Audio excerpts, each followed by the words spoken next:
Sir sir sir sir sir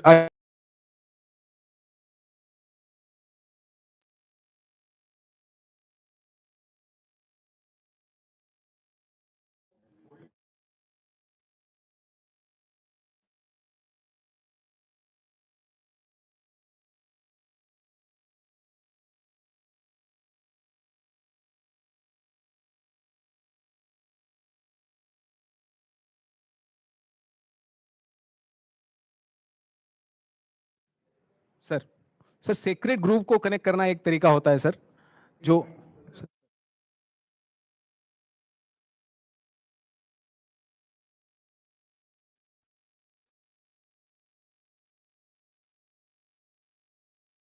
some shrub species. But what he says is that he will do the kind of survey, inventory.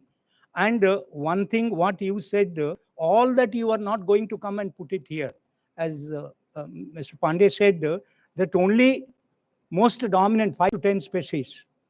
And then second issue, what I am suggesting to you is that the success will not be that easier because in your plot, because that reference ecosystem has come to that stage after a years of succession process and evolution, right?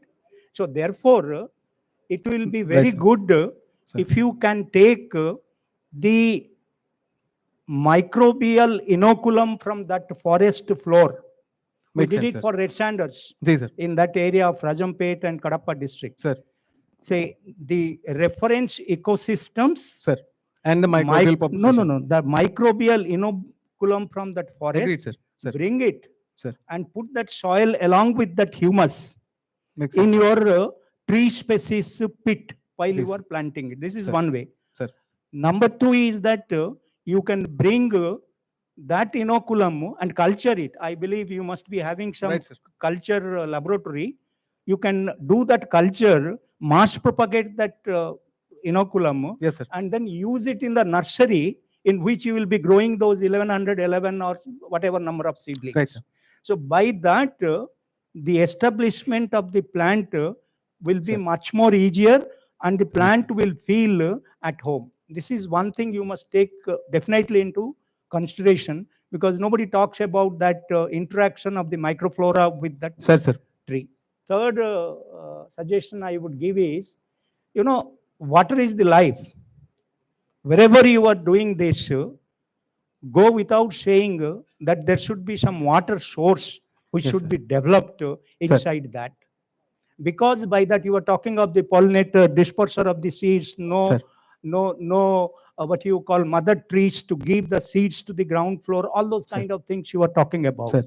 So by that, you will be in a process of developing those population of the disperser agents. So these are three of my suggestions. Makes sense, sir. Thank you.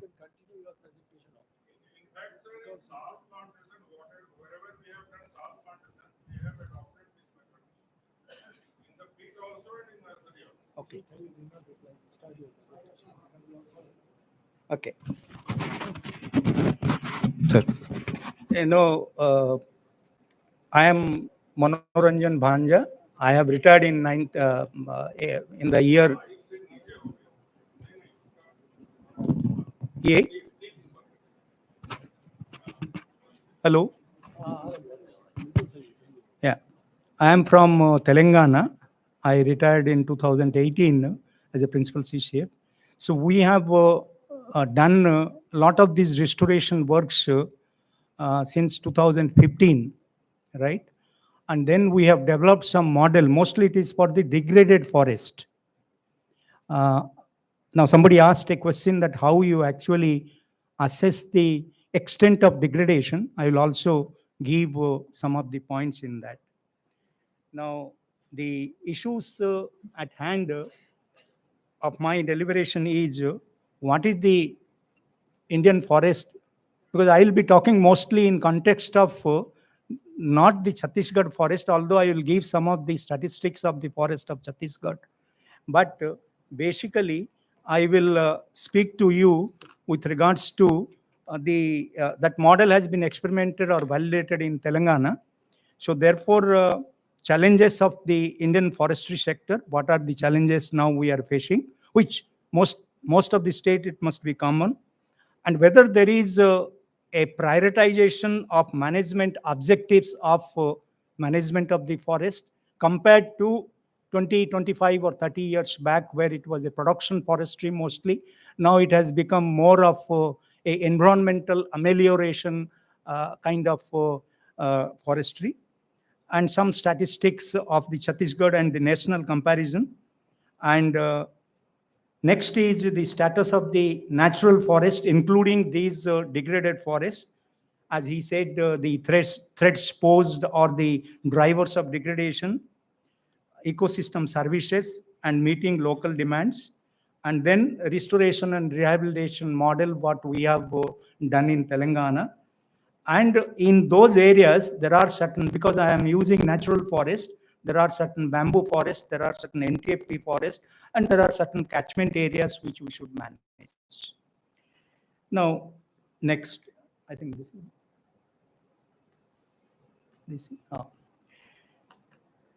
Now, in the morning session, there are a number of speakers who spoke about that there is a lot of pressures in the forest. I think my earlier speaker spoke that if you are to practice the ideal silvicultural systems, then the forest should be free from all kind of pressures.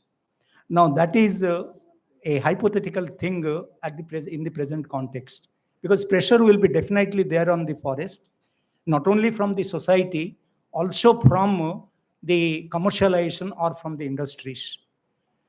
Also, from our side and from ecologists, there will be a pressure of the conservation. So, between these two, how can the productivity of the forest can be managed, or the productivity can be improved sustainably? That's what is the biggest challenge now.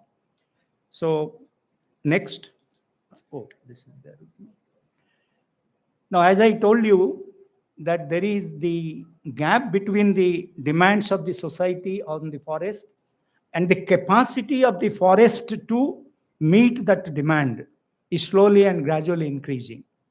Now, you must be thinking that there was a lot of hue and cry with regards to the industries taking that forest land for commercial forestry, for producing pulp, paper and pulp materials, etc. ITC Bhadrachalam was one amongst them.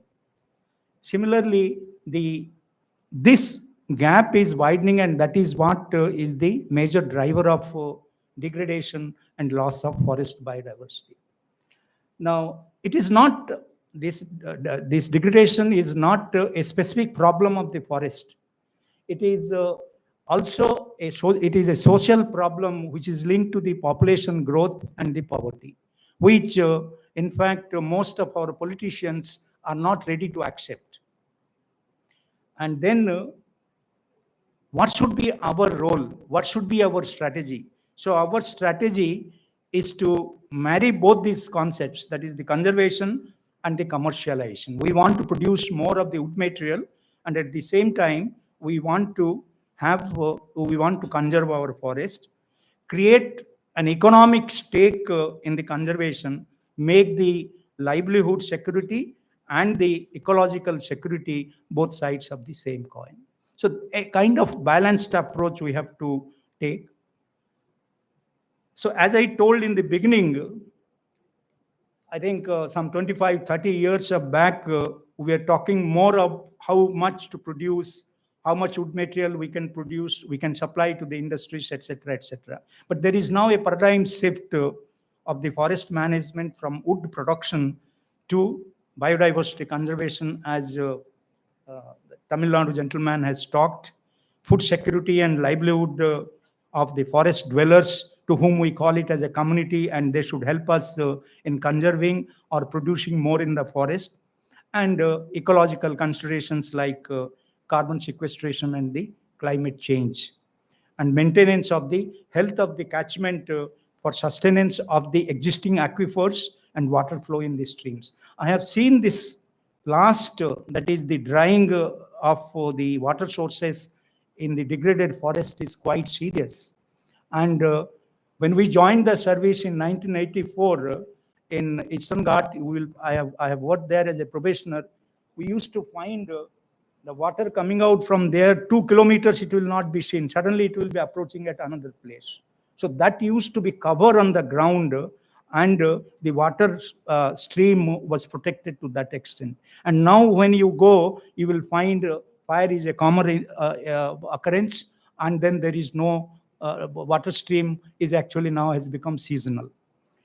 Now, there are certain what you call statistics which I have just tried to compare the national and the Chhattisgarh about the recorded forest area, that is around 44.25% of Chhattisgarh, and in India it is around 23.59.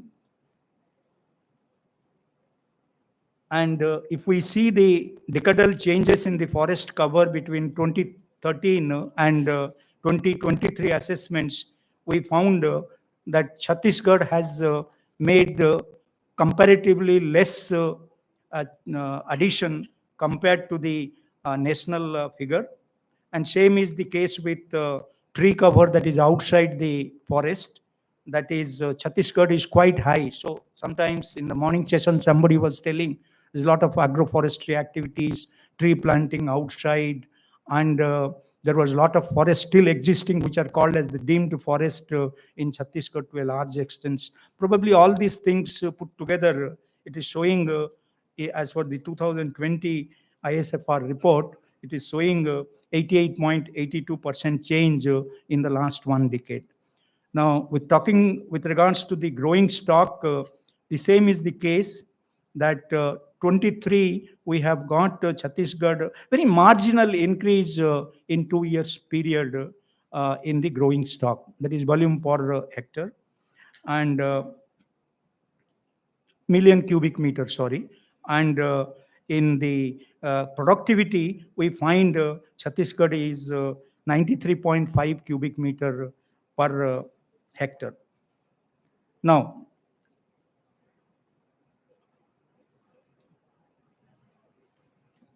these are the forest types.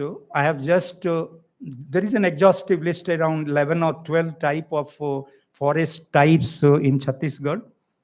Now, teak constitutes around 7.17%. You have got two type of teak as per the classification of forest type. Shal forest is around 33.72%. Mixed deciduous we have got in that. I have included that scrub forest also under this category. That's around 57.58. Dry bamboo forest breaks in two places. That is only 833 square kilometer, which is around 0.15. And you have got one Terminalia tomentosa subtype of forest that's around 19 hectare in Chhattisgarh. So this is around 98.92, and the other things are there which accounts for around 1.8. Now, about the top 5 species which comes in this is Soria robusta, that's your shal, Cleistanthus colinus. It's mostly a tree, I think, used for firewood. And then the Terminalia tomentosa. Actually, in the literature of the government of that FSI report, they have used 2 or 3 species, but basically I know that is Terminalia tomentosa. They have written as Terminalia crenulata. There is some another species also they have written, but this is Terminalia tomentosa, or the new name is Terminalia alata. And Buchanania lanjan, surprisingly, we have got the 4th place, that is the char, which is basically an NTFP species, and Dhaura is around 24.24%, Anugaceous latifolia. Now, we have done also a similar type of inventory in Telangana. Of course, this data is little old. We have found out the top 15 species of Telangana based on the volume and also based on the number of stems. And in both these, we found that Anugaceous latifolia is the highest, number 1, and next is the Xylea xylocarpa. I don't know what you call it in Hindi. That's a big tree which is called, which is actually present from Indo-Gangetic plain down south to the Kerala, that Jailea Jailocarpa. So this is actually, now you don't find, I am quite surprised that in, if you see that last one, sorry.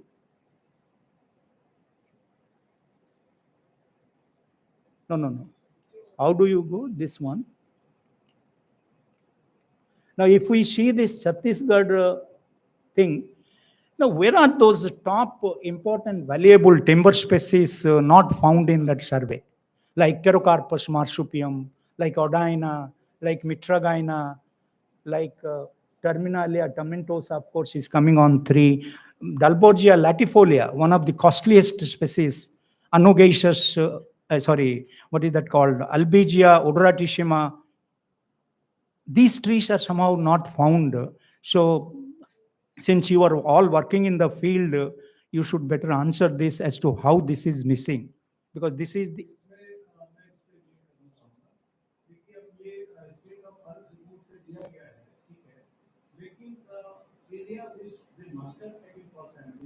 Sampling only.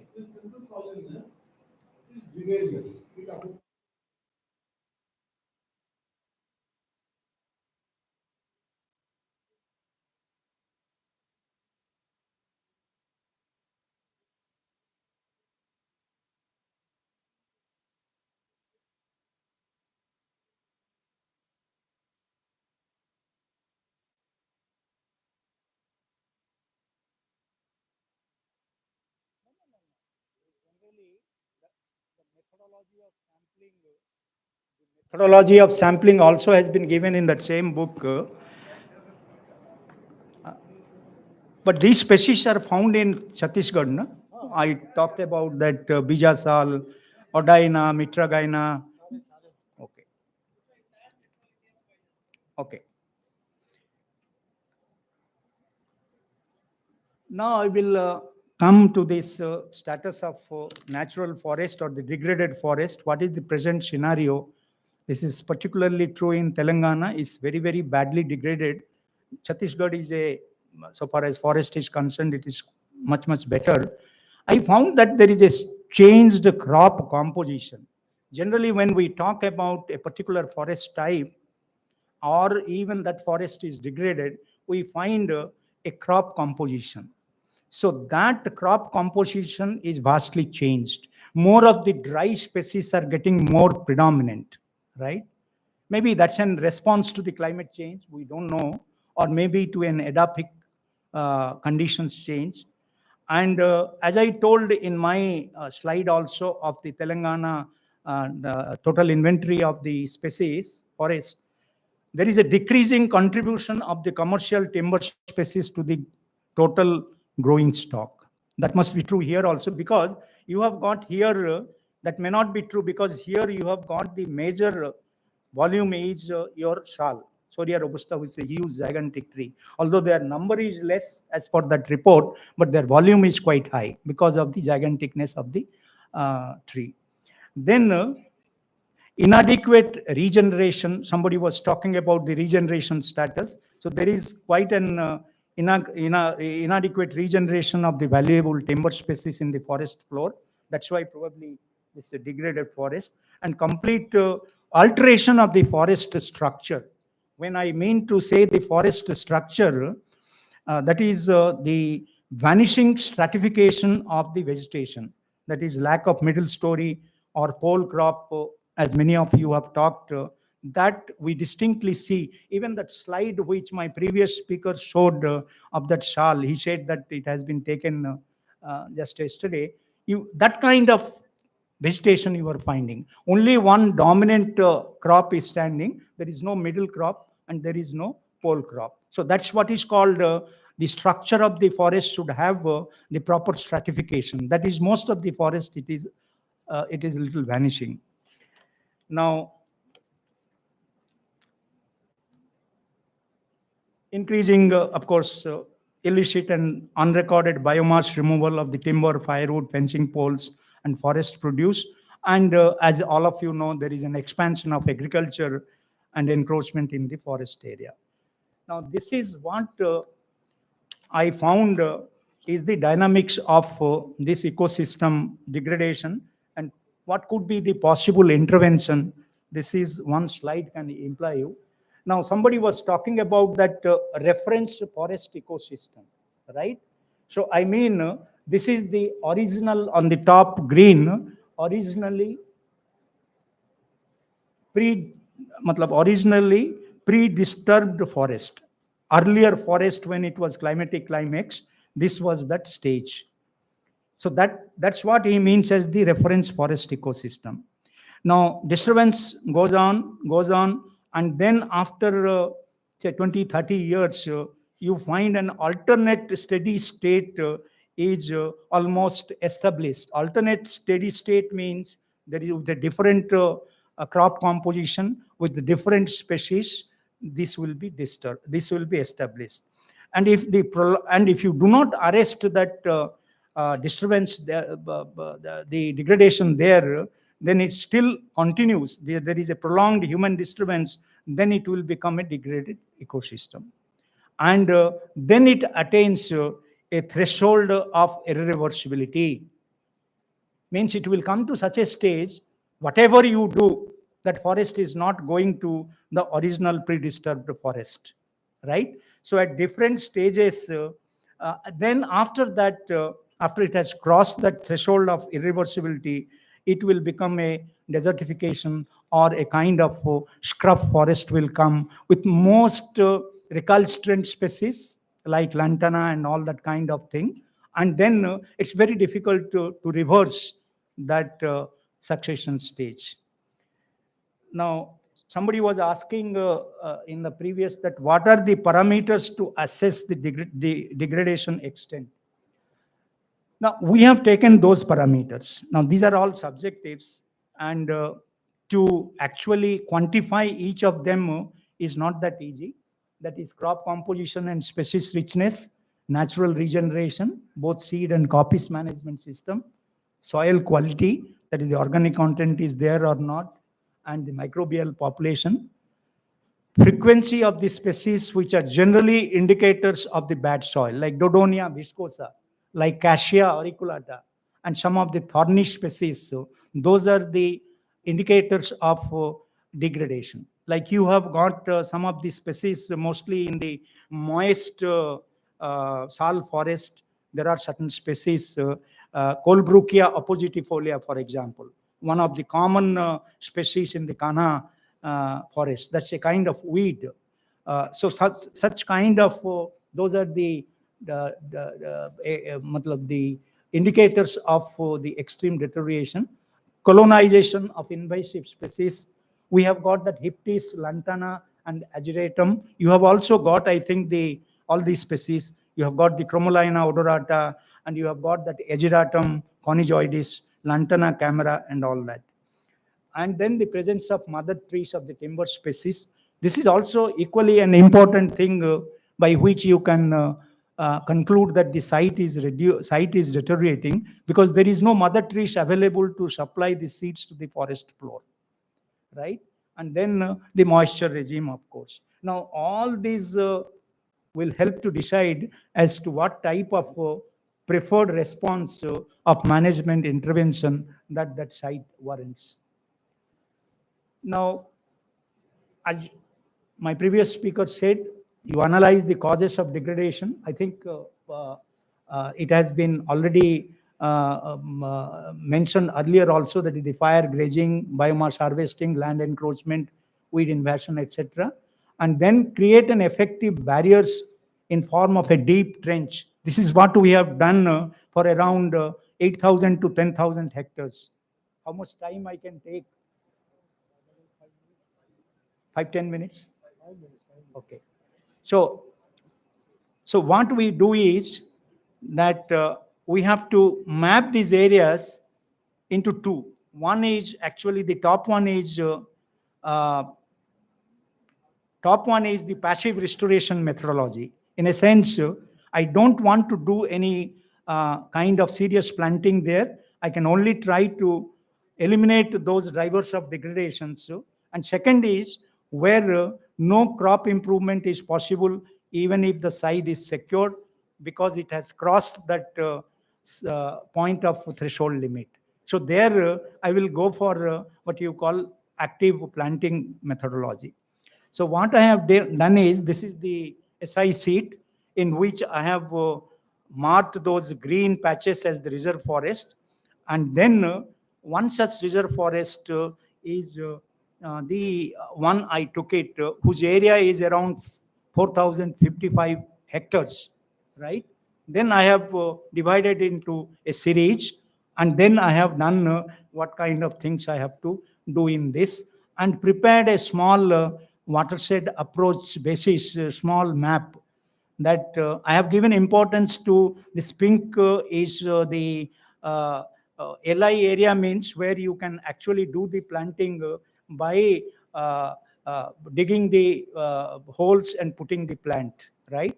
And then the SM plantation is that blue one. This one is the SM plantation. Oh, this one is the SM plantation. They are basically semi-mechanical. It's a commercial method of plantations, like eucalyptus clonal plantation methodology. And then, as I told you, all around that 4,000 hectares or my smaller 250, 300 hectares, I will dig such kind of 2 meter by 2 meter trench around that plot. We have found out that one species, if anybody can tell me its Hindi name, I will be grateful. That is called the Shijalpinia bonduk. You can see that plant on the top, where everything is having spines. Eh? So this particular plant, even a dog cannot penetrate.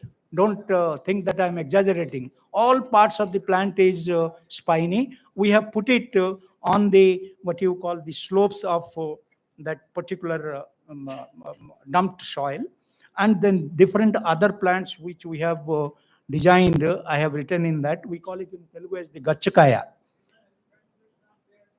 So that kind of, because this we tried with barbed wire fencings and all that, those kind of fencing, what happens is that theft में चले जाता है, उसको actually repair करना बहुत costly पड़ता है. It becomes very difficult. Now the seeds are very medicinally very expensive one. They are sold in actually 40 to 60 rupees per kg in Chennai market. Now, these are the, I am not going through those details. There is a multi-rows of plantation. On the top of that mound, we have put this pongamia. This is how it looks.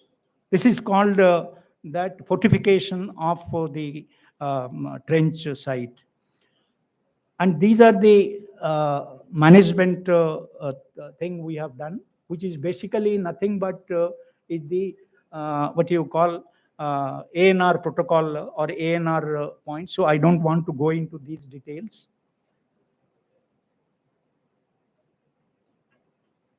And after you have done it, this is a crop which is Shoemeda fabrifuga.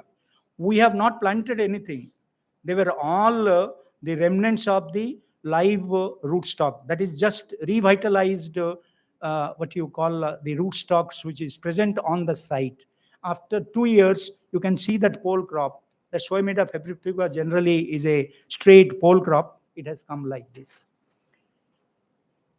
And these are the small, that seed sowing. We have actually put this Terminalia tomentosa. After hoeing the soil, we have put 1 meter, 1 meter, maybe around 50 such beds in 1 hectare, and put around 50 seeds in one bed. And these are the what you call soil conservation measures. And the second pathway is that is the planting. Now I will straight come to these are the models of planting we have done. One is if it is a commercial model where you want to get something, you put it as a pure block plantation. And second model is mosaic block plantation. Third model is mosaic linear plantation. And fourth model is complete randomization, what he talked about.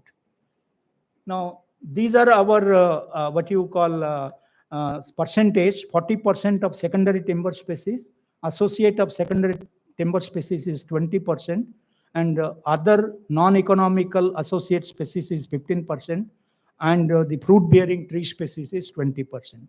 Now, these are the list of the primary timber species, that is your Pterocarpus, Dalbergia, Odina, these are the thing. And second is with regards to the secondary lesser known timber species. Third one is phytosociological species. Matlab forestry as a community, I have put almost all sets. Now you can ask that how to get the seedlings. We have standardized and we are growing even now also in the nursery those kind of species. Now, since there is no time, I will close it here. So basically, that is the restoration model in around 10,000 hectares. We have done it in Telangana. We have actually formulated a monitoring design for that, and we are doing it that monitoring once in 2 to 3 years. Thank you. धन्यवाद sir. If there are any questions to the present speaker, please.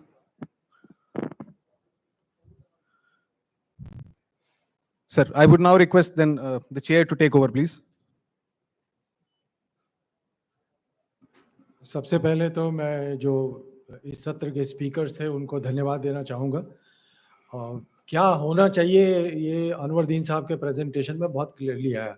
Future of forestry वही है, सारे concerns. फिर उसमें जो एक प्रयास अपने राज्य में चल रहा है उसमें कई बातें हैं जो अभी यूएन में जो टर्म यूज़ हो रहा है LNRE, local native reference ecosystem, तो क्या वो फुल्ली रिस्टोर्ड हो.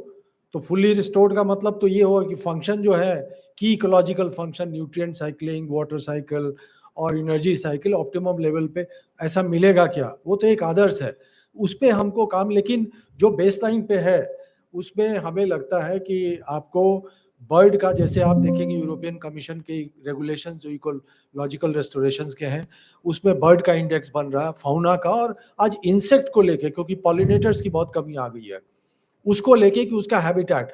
और अभी जो मॉनिटरिंग के लिए जो बेसलाइन करना है उसमें मुझे लगता है कि अपने को जो अडॉप्ट करना चाहिए सोसाइटी ऑफ इकोलॉजिकल रेस्टोरेशन के एक 5 स्टार मॉडल है सर, जिसमें 6 बड़े कंसर्न है जो उसे आप लोग फेमिलियर में पढ़ के सुना दे रहा हूँ. एक है एब्सेंस ऑफ थ्रेट, जिसमें कि उन्होंने 3 रखे हैं, contamination, invasive species, over utilisation.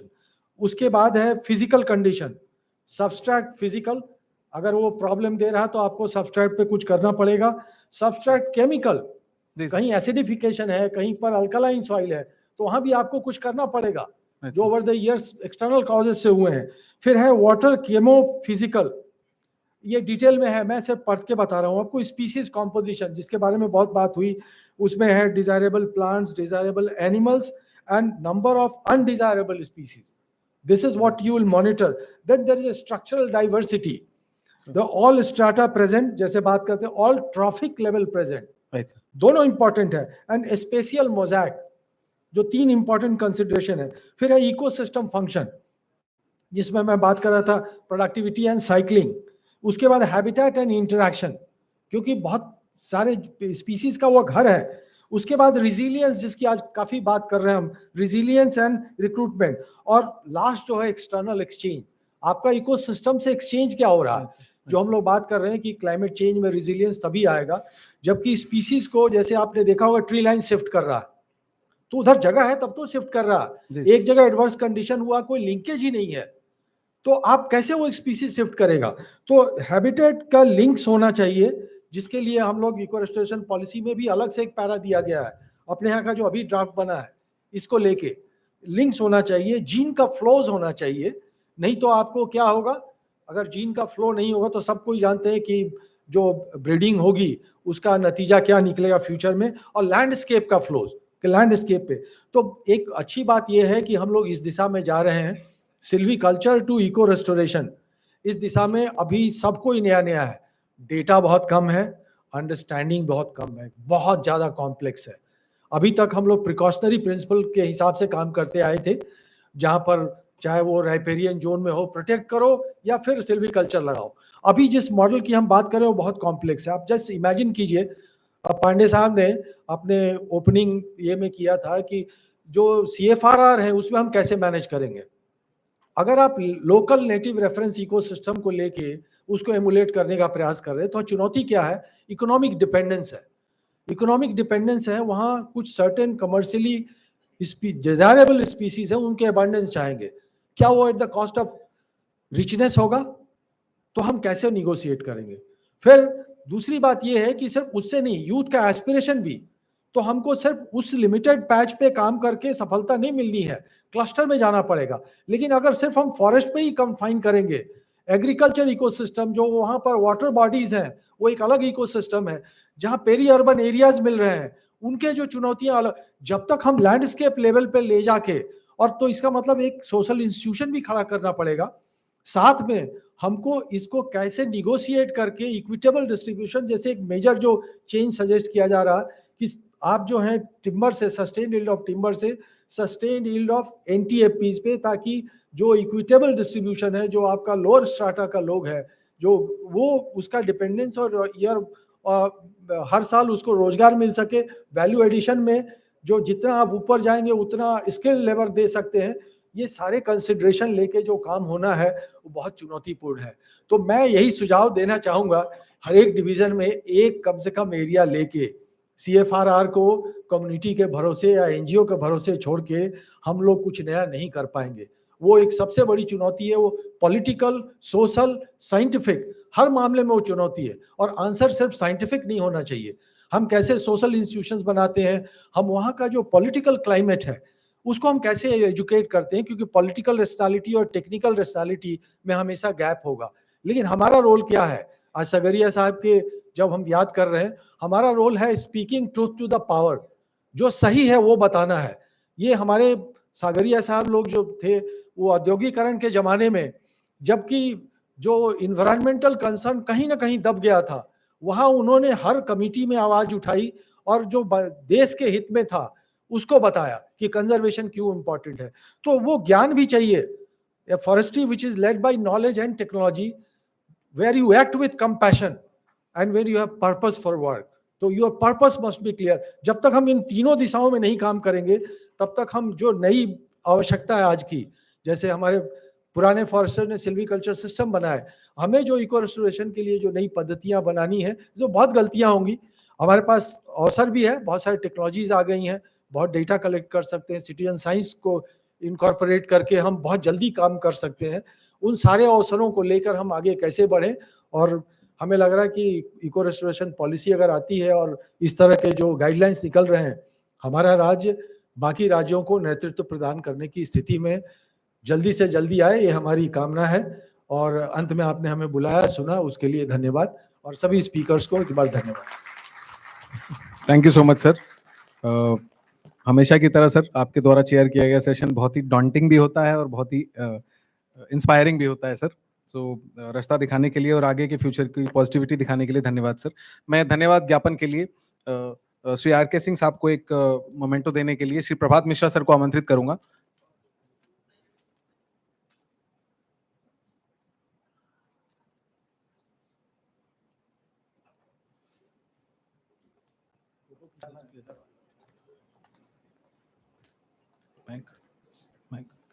मैं साथ ही डॉक्टर मनोरंजन भांजा सर को भी धन्यवाद ज्ञापन करने के लिए निवेदन करूंगा।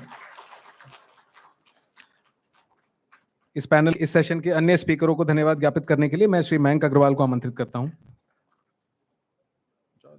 दो भाई।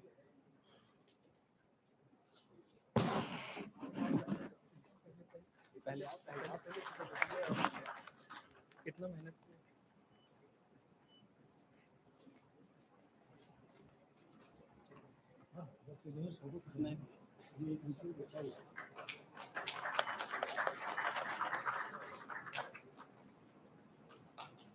सर, बस जाओ जाओ, अरे नहीं जाओ भाई।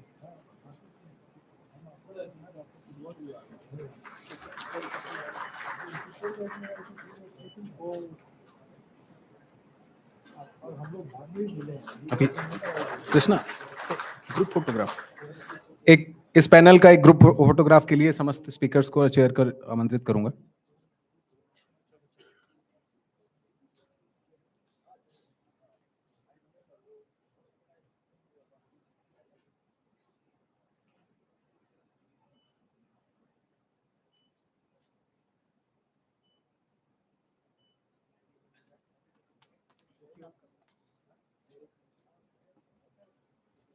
हमारा अंतिम सेशन अब प्रारंभ होने को है और मैं पूरे विश्वास के साथ कहना चाहूँगा कि सबसे टेक्निकल और सबसे ज़्यादा इंटरेस्टिंग साथ दोनों ही चीज़ें साथ में रहेंगी। मैं अगले सेशन को चेयर करने के लिए सर्वप्रथम आमंत्रित करना चाहूँगा doctor A Balasubramaniam sir, professor and head forest college and research institute Tamil Nadu. Please come and be on the stage sir. इस सेशन के मुख्य वक्ता के रूप में मैं आमंत्रित करना चाहूंगा Shri Uttam Kumar Sharma sir, IFS MP 1990 batch 1999 batch, chief conservator of forest Madhya Pradesh. रख दो। मैं श्री अरविंद पीएम को भी आमंत्रित करना चाहूंगा, आए और स्टेज पे आसीन हूं। मैं उक्त सेशन जो कि स्मिथी सेफ गार्डिंग फार्मूला पर मुख्यतः केंद्रित है और यील्ड कैलकुलेशन के बारे में बताता है, उस बारे में मैं टॉपिक को और स्पीकर को इंट्रोड्यूस करने के लिए आमंत्रित करना चाहूंगा श्री अरुण पांडे साहब को।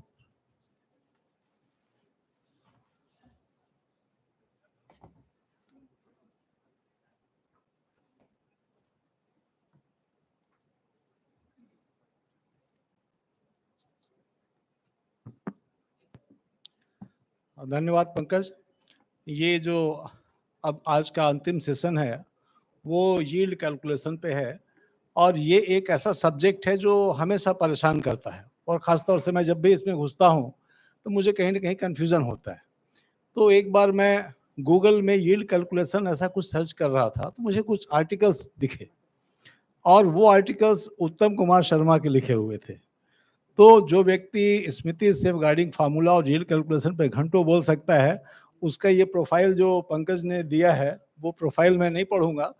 मैं ये मानता हूँ कि ऐसे बहुत कम ऑफिसर्स हैं जो ऐसे सब्जेक्ट्स पे रुचि रखते हैं, न केवल रुचि रखते हैं बल्कि एक अथॉरिटी रखते हैं। एमपी कैडर के 99 बैच के हैं और जब इनको मैंने आमंत्रित किया तो इन्होंने कहा कि साहब एक तो मैं आ नहीं पाऊंगा, ऑनलाइन प्रेजेंटेशन दूंगा। तो मैंने कहा ऑनलाइन में बिल्कुल मज़ा नहीं आता भाई, आपको आना पड़ेगा। फिर इन्होंने कहा कि नहीं साहब हमारे पीसी साहब से अनुमति दिलवा दीजिए। तो हमने वो भी काम किया और आज आप अपना समय निकाल के आए। फिर इन्होंने ये भी कहा कि साहब मुझे जबलपुर तक छुड़वाना पड़ेगा आपको, क्योंकि मैं रात में ही निकलूँगा। हमने कहा वो भी गवारा है, आप आ जाइए। तो एक उत्तम शर्मा ने जो अपनी वाइल्ड लाइफ के क्षेत्र में और इसमें भी ख्याति अर्जित की है, उससे मुझे बाद में पता चला कि उनके जो प्रोबेशनर्स आप भी हैं, आप हैं और अरविंद भी हैं, कृष्णा भी हैं, बहुत से लोग हैं। तो इन दो लोगों को मैंने लगाया कि उत्तम को असिस्ट करने के लिए, डेटा वगैरह देने के लिए अरविंद और पंकज ने सहयोग किया है और मुझे लगता है कि ये सेशन हम सब के लिए बहुत महत्वपूर्ण होगा। Thank you sir. Thank you so much sir. And वापस स्टूडेंट मोड में सर। सर हमारे कोर्स डायरेक्टर भी रहे हैं और मेंशुरेशन और जितने साइंटिफिक सब्जेक्ट्स रहे हैं एकेडमी में वो पढ़ाया है। आज फिर से आपको सुनने के लिए आतुर हैं सर। स्वागत है sir. Thank you, sir. At the start, I would like to thank of Chhattisgarh, all the senior officers, especially Arun Pandey sir, who has invited me here for this talk. And I mean, it's very good to see my probationers working as DFOs in Chhattisgarh. I served in academy for nearly 7 years, from October 2013 to 2020. And during my 7-year tenure of IGRFA, I dealt few subjects, and this is one of them. I know it's a little technical, and I was hearing since morning. I mean, from 12 o'clock in the during the day, I'm hearing all the lectures, and sometimes I feel that production forestry is the bad guy. Everybody blames production forestry. I wonder why. And I'll just give an example. In this presentation, there is an example of Korba division. I could get the data of Korba division of 2001 working plan, 2011 working plan, and the latest working plan of 2024. And I'll show you what production forestry has done. You'll be wondering.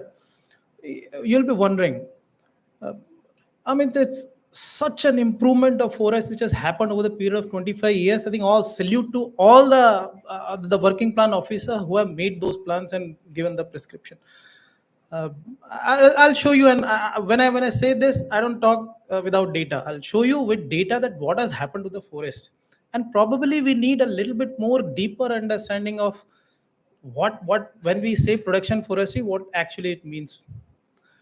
Just to say that the production forestry has led to all the destruction of forest and ecosystem has been destroyed, and we need to eco restore everything. uh, but and will not even use the word production forestry. uh, I feel that should not be the right approach, especially when we are sitting in Madhya Pradesh and Chhattisgarh. Madhya Pradesh has generated 1500 crore of timber revenue last financial year. 1500 crore. 20% of that revenue goes back to the JFM committees from whose areas this timber has been harvested. 20% of the revenue, it's nearly 300 crore, will be plowed back in those JFM committees. I don't know. And what kind of production forestry and what kind of harvesting we are talking about? I'll give you the example of Korba. The current working plan says 5 trees per hectare per year, and that coup will again come after 30 years. The felling cycle is 30 years. You will harvest sal in that area this year. Suppose this year they are due coup year. I'll harvest sal 5 trees per hectare. When the number of trees is more than 250, I'm harvesting 5 trees out of 250, and I'll harvest, next harvest will come after 30 years. And we say that the production forestry is destroying the forest. Oh, what kind of logic is this? And that's why I get surprised. And I was very emotional. I'll not say emotional. I mean, it's technical about the forestry. I was very pertinent on this aspect, and I used to convey this to professionals also while I was in IGNFA. And now I'll go to the technical part of it. I'll start from the simple things. Probably all of you know all those things, and but just to highlight the fact, because my topic is yield regulation, I'll be explaining what actually is yield, and just check your understanding of yield. What do you understand from the yield of the forest? When we say that the yield of the forest, what exactly it means, from where it comes, and the different kind of forest and yield concept of yield is different. Okay, I'll start from the very basic. Silviculture system definition says that these are the silviculture procedure followed. You use some basic silviculture principle to regenerate the forest. To harvest the old trees, to regenerate the forest, and tend the forest which has newly come. These are the three aspects of any silviculture system. You harvest the old trees, regenerate the forest, and you tend the crop which has come over it. Now, it has been divided in, based on the regeneration. How do you regenerate the forest? Normally we say it's a high forest or a coppice forest. So high forest means if new crop is coming from the seeds, it is high forest. Otherwise, if it is coming from the felled tree through the coppice, it's called coppice silviculture system. Now, it is further divided like a high forest system. It will be further divided in based on type of felling, what kind of felling you are doing in the forest. The further it is classified in different kind of silviculture system. So on one hand we have clear felling system, and you all know the terminology. On one hand we have clear felling system, we fell all the trees and we do the regeneration through artificial means. On the other hand, we have selection system, in which we harvest individual tree. So these are the two extremes, and rest of the silviculture system fall in this band: clear felling and selection silviculture system. Now, stand structure. Now, stand is a small part of the forest. When all of you understand this word, stand. So, a small part of the forest, a small area of the forest. And when we harvest trees, when we do regeneration felling in the forest, a particular kind of structure of forest is made. Okay, so if I'm clear felling the whole a stand, a small piece of forest, a stand, if I'm doing the clear felling, surely the new crop which will come is of same age. But if I'm harvesting only single tree from a particular area, tree which has grown above a certain diameter, if I'm harvesting only those trees and leaving rest of the trees on the ground, then it will produce a different structure.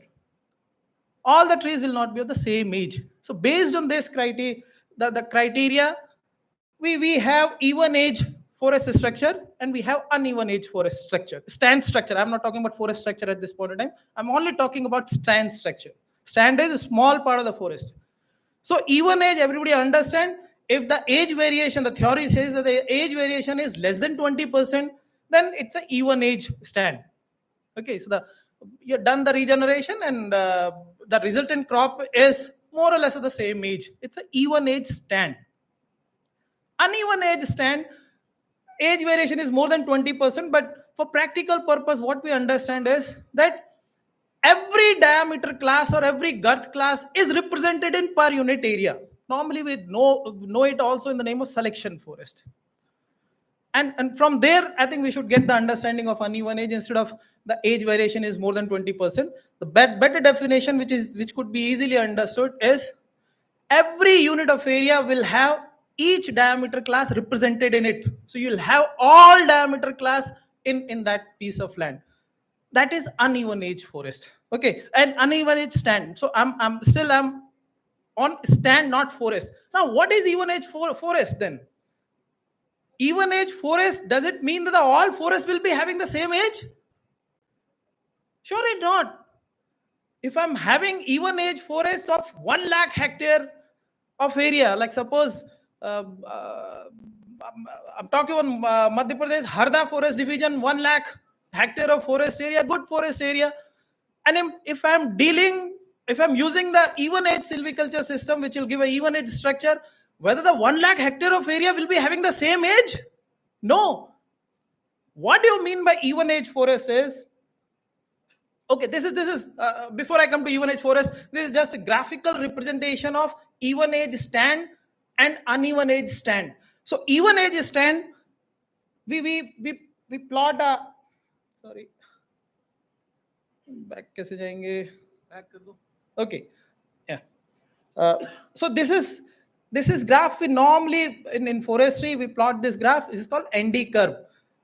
Number of trees in each dia class. We plot a graph and we call it ND curve, and we do lots of interpretation of this ND curve. The first on the left hand side is even age stand ND curve. What it shows?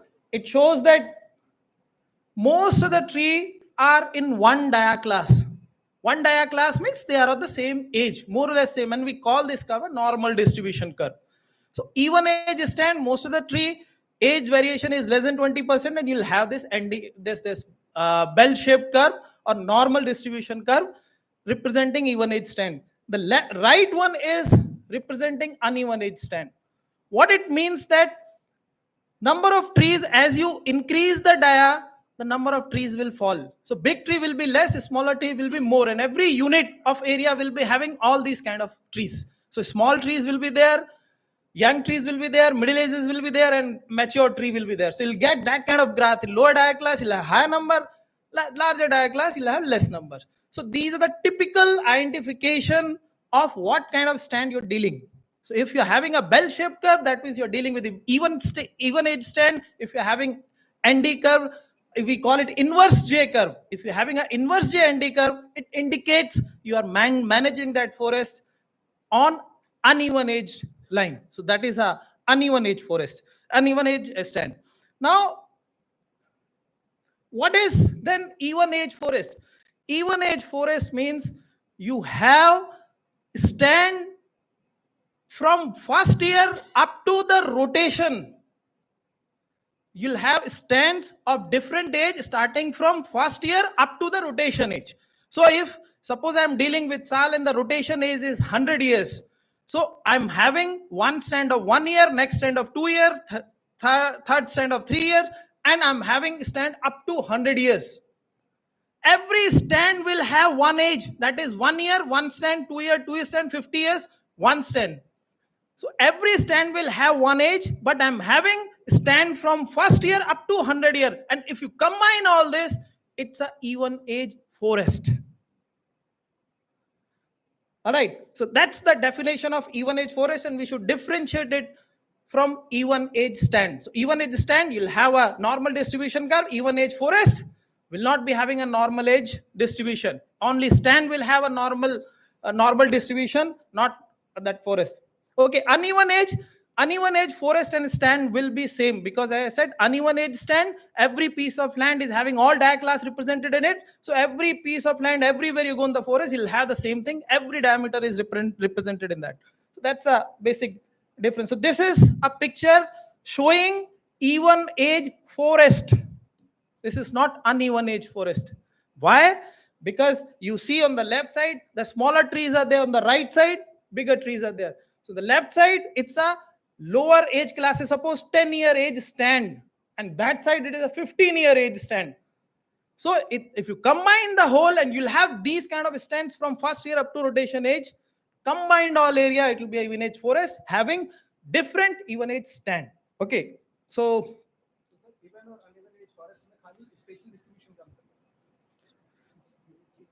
spatial distribution, no.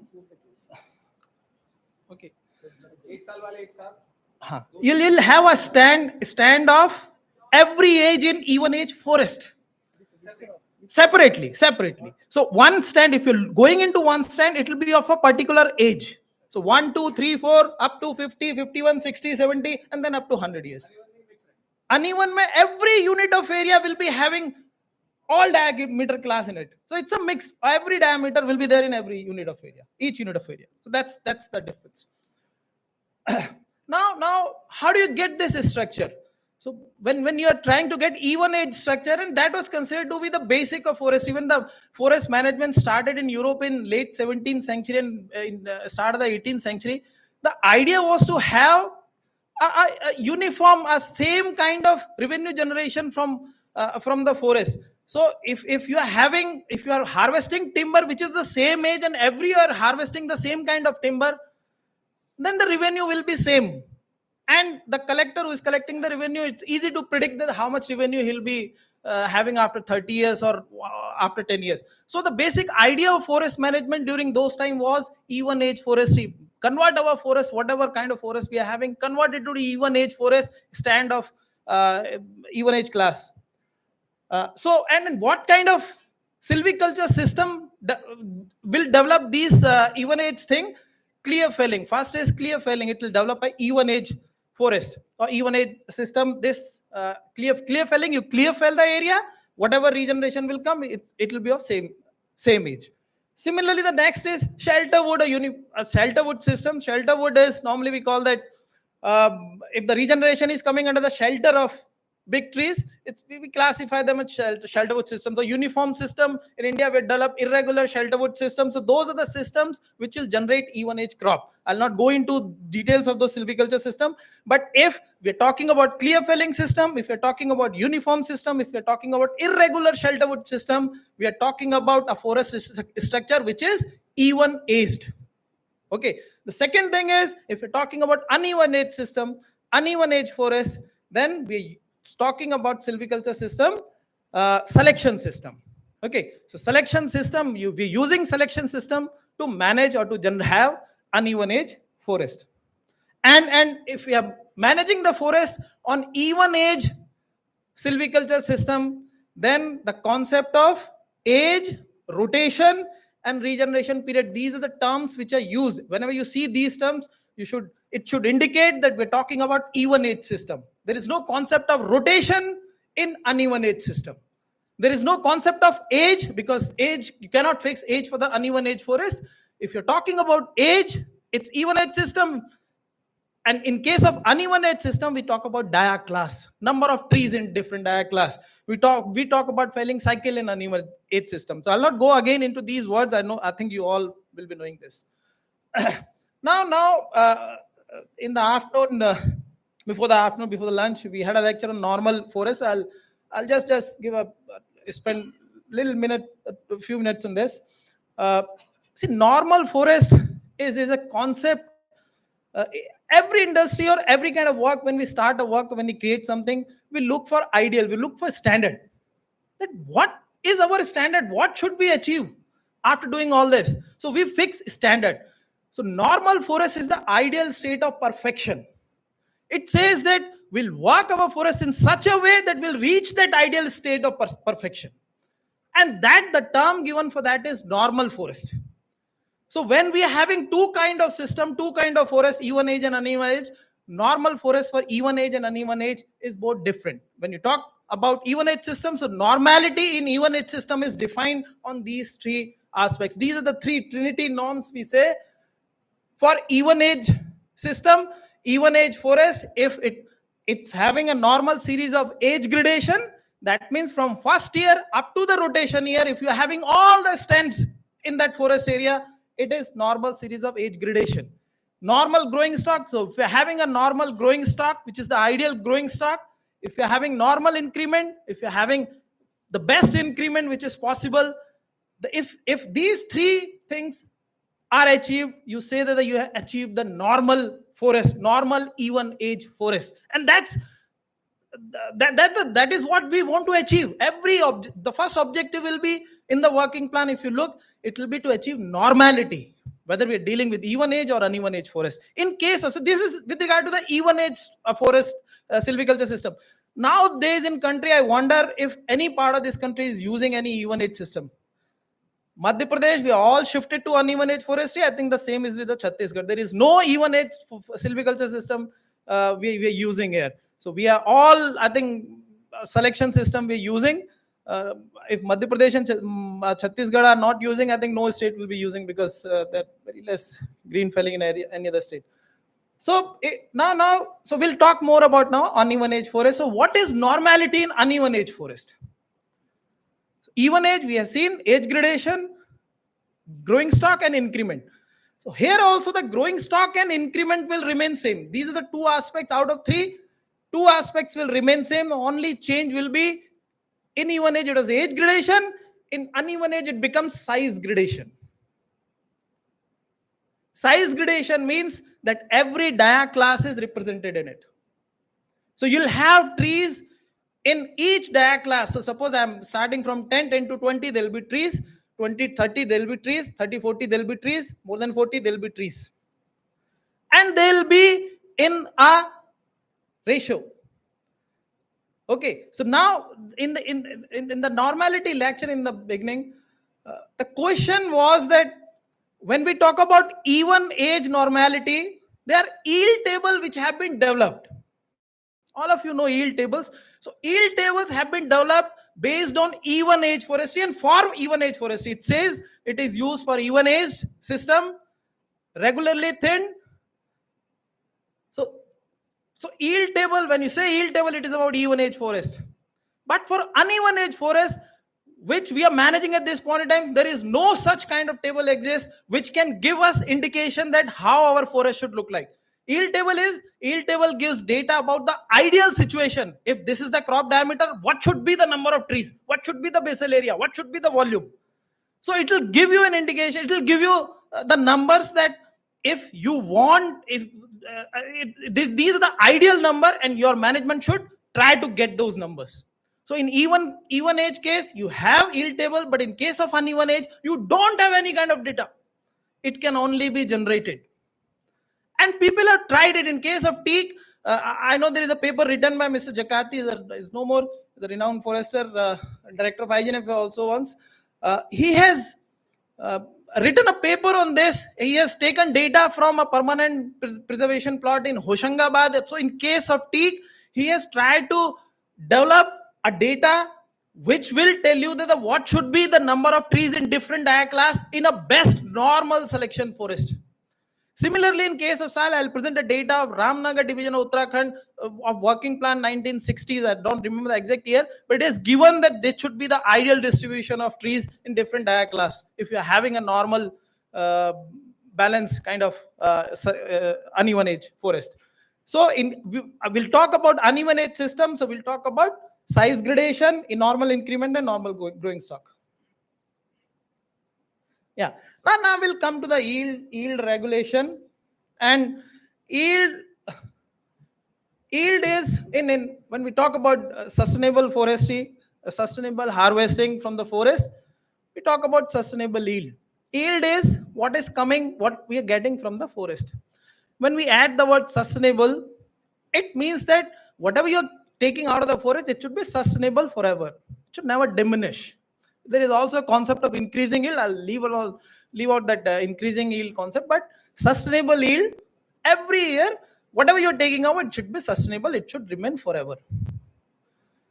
Now, the concept of yield is also different in case of even age forest and uneven age forest.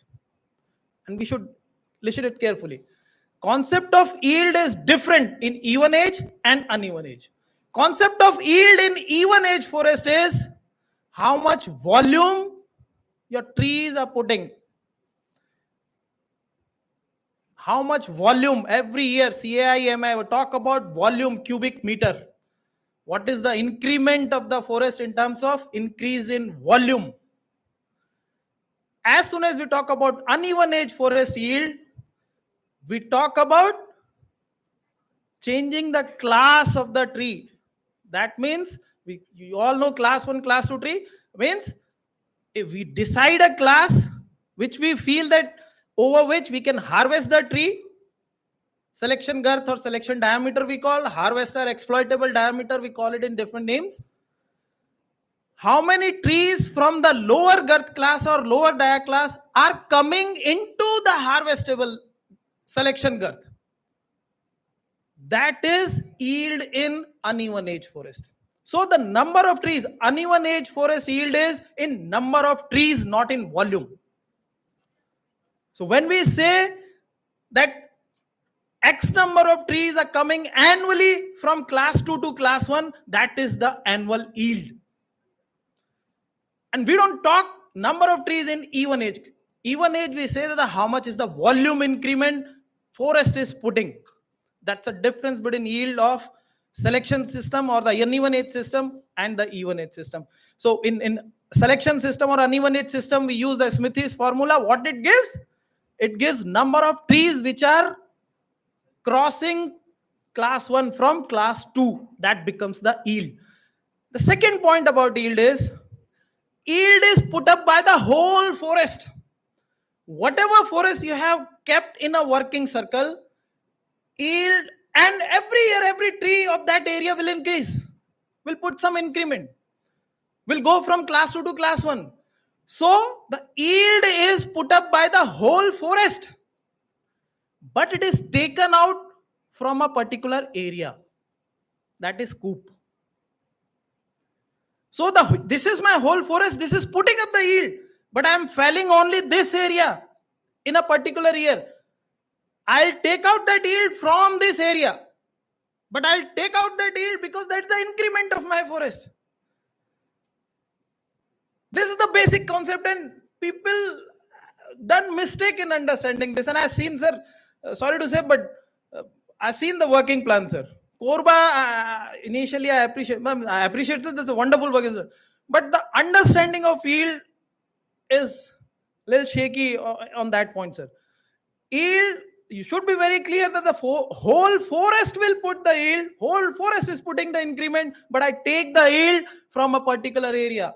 So in a even age forest, this is my whole forest, and they stand 1, 2, 3, 4 years up to 100 years. I'll harvest only the mature forest, which is of 100 years of age. I'll not harvest 1 year age forest stand. I'll harvest 100 years age stand, and that represent whatever, how much I can harvest. I'll harvest whatever this whole area is putting as increment. It's not only increment put up by only this 100 years, whole 1 to 100 years of area, whatever increment it is put up, I'll take out from this 100 years. And if you look at the environmental formula, is the formula of simple, glorious simplicity, we call it formula of glorious simplicity. It's very simple. If you look, that's, I was,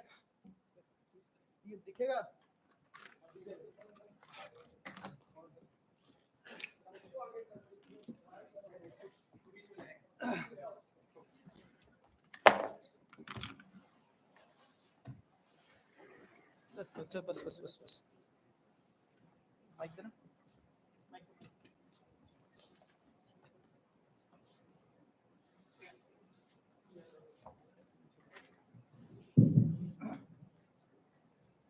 so just to tell environmental, because it's regularly being used in every of our working plan. Because Supreme Court has said that whatever yield you calculate, it should not be more than half of what environmental says.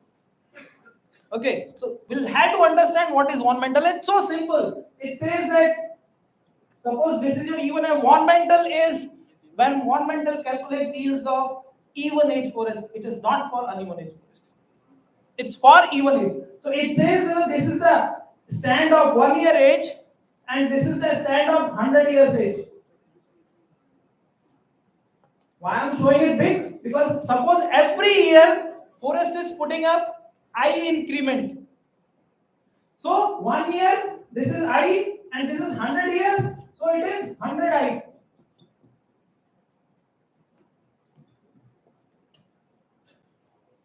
Or if the rotation is R, it is I into R. Okay, so this area has put up because from 100 years there is no felling in it. Every year it has put up I in R number of years, it will put I into R. All right. Now your growing stock is this. In between they are stand of 2 years, 3 years, 4 years, 99 years. And this becomes your whole growing stock. So this whole area is putting up increment. There are 100 part of the forest. This forest is of 100 part. Every part is putting up I increment. So how much increment this whole forest is putting? 100 I. How much yield I'll take? 100 I. Because that's the yield. That's the forest which is putting up 100 I. So I'll harvest this and 100 I. I'll not harvest it from the whole forest. I'm harvesting this 100 I from where? I'll harvest this the maturest crop. So your whole forest is putting up the increment, but you take out only from one part of the forest. That's, I mean, whether it's an even age or uneven age, that's the concept of yield. In case of ornamental, I'll show you what ornamental says. It says that this is the whole growing stock. This is your R, and this is your total yield, which you are felling. You're felling on the 100 year, you're felling this area. This is your total yield. So if you simple mathematics, area of triangle is, your total growing stock is half of this and this. R into I. I is the total yield which you get by felling. And just you multiply this, find the value of I become 2 GS by R. This is your ornamental formula. This increment is twice the growing stock by R. This ornamental is calculated in such a simple way. But this is for even age forest because you see the stand of different age. And if you interpret it a little bit more, what it says is I into R. You multiply R here. I into R is twice of GS. This capital I is increment which you are harvesting in a year. For whole rotation, I into R is the increment of the yield you will take in whole rotation. And how much it is? Twice the growing stock. So during the rotation, what you harvest is twice the growing stock. And it's only increment. You have left the growing stock on the ground. That's the principle of sustainable yield. So you not touch the growing stock, but you have, during the rotation, you have harvested twice growing stock. So at the end of rotation, it becomes 3 growing stock, you can say. Out of 3, you take out 2. Supreme Court has said in 2000 that your increment should be half of what ornamental says. So it becomes only GS by R. That's what Supreme Court has said. So that's the upper limit which you can harvest from the forest in these times. Okay. तो वो extra बच रहा है, extra बच रहा है. So rotation में you can say that we are having 3 growing stock. You are supposed to harvest 2 growing stock, but Supreme Court ने कहा नहीं 2 नहीं harvest करना है, 1 ही करना है, तो अब 2 बच गया. So your forest will overstock बचता रहेगा वहां पे, which is not good. बंद करो इसको. Okay. So सर वो सेंट्रल गवर्नमेंट का जो फेलिंग की परमिशन आती है सर, उसमें वर्किंग प्लान की स्वीकृति है, उसमें लिखा हुआ सर है सर सुप्रीम कोर्ट ने कहा sir, let me check sir sir वो मध्य प्रदेश में हम फॉलो करते हैं तो आई फील कि वो वैसा है sir. Okay, may be sir you may be right sir central government ने सर जो फेलिंग की वर्किंग प्लान अप्रूव होता है, जो फेलिंग की परमिशन आती है, उसमें लिखा हुआ आता है कि it should not be more than sir. Okay, let me check sir. Okay, I will accept sir what you are saying. Okay, right sir. यहाँ भी जो वर्किंग प्लान है सर, उनमें भी सब में लिखा है कि हाफ द ग्रोइंग स्टॉक लिखना है. वो मैं आई विल चेक सर. मेरे को लग रहा था कि सुप्रीम कोर्ट ने sir surely sir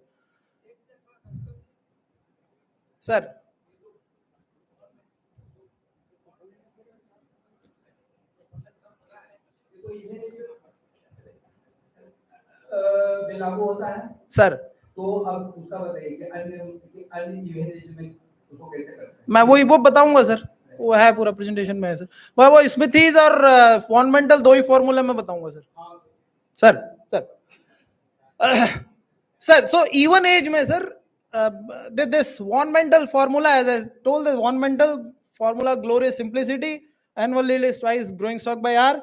Other formula, if we are going by, for periodic block kind of thing, regeneration period, we are using regeneration period instead of rotation period. I'll not go into all the system because we're not using this anymore. We use quota formula. It's for regeneration period, not for the whole rotation. I'll not go into these formulas. Normally, these are the two formulas which we use for calculation yield in even age system.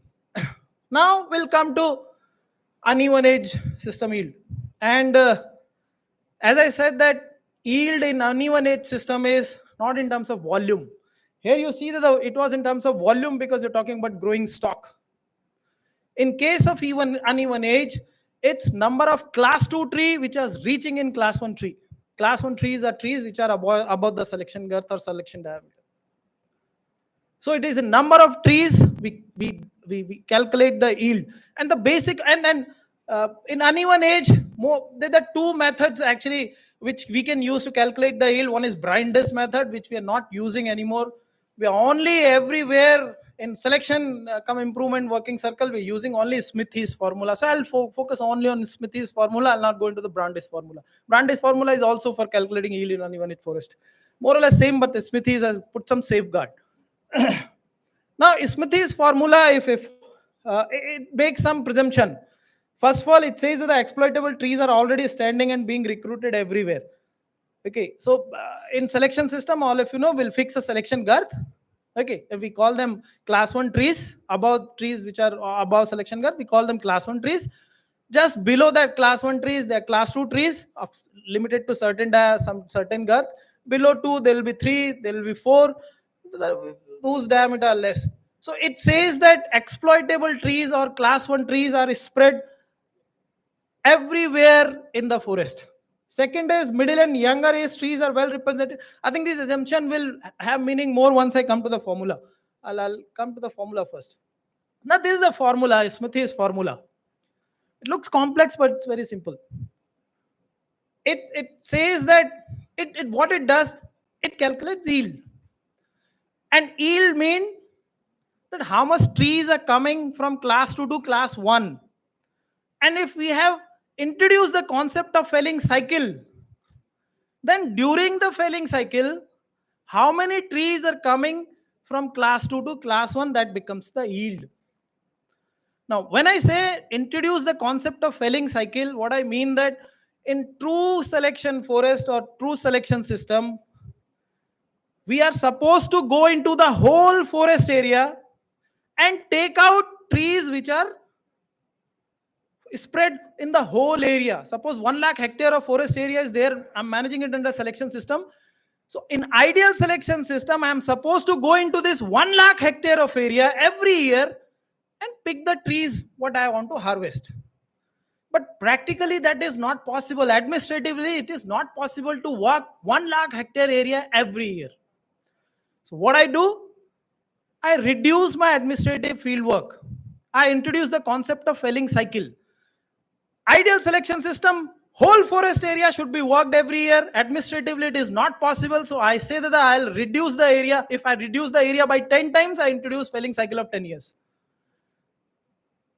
So I'll cover the whole area in 10 years. 11th year, I'll come back.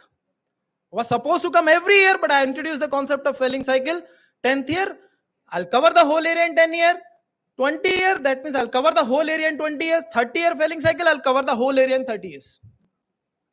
As you increase the felling cycle, the intensity of felling is more. Suppose I have kept the felling cycle as rotation. That means I'm coming the forest area after 100 years. So suppose the rotation is 100 years. I'll come to a same, I'm covering the whole area in 100 years.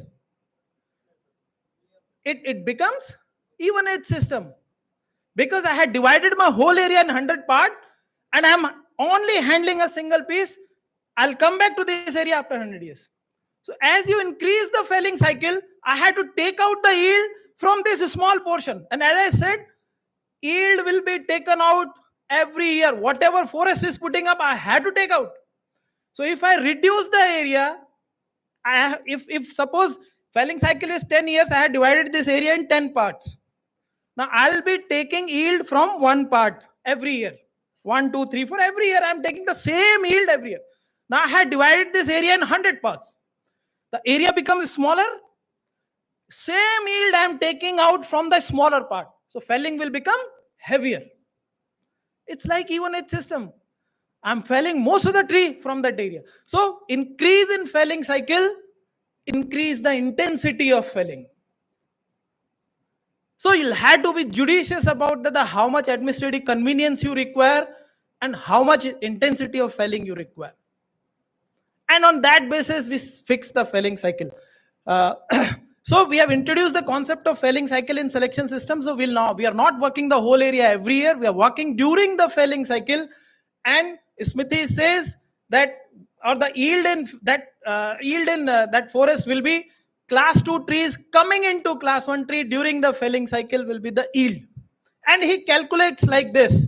So it says F by T. F is felling cycle. T is time taken by class 2 tree to go into the class 1 tree. So if in the bracket second minus Z% of second, Z% is the mortality. Mortality means when class 2 trees moves to class 1 tree, there will be some tree which will die. So it says that remove those dead trees.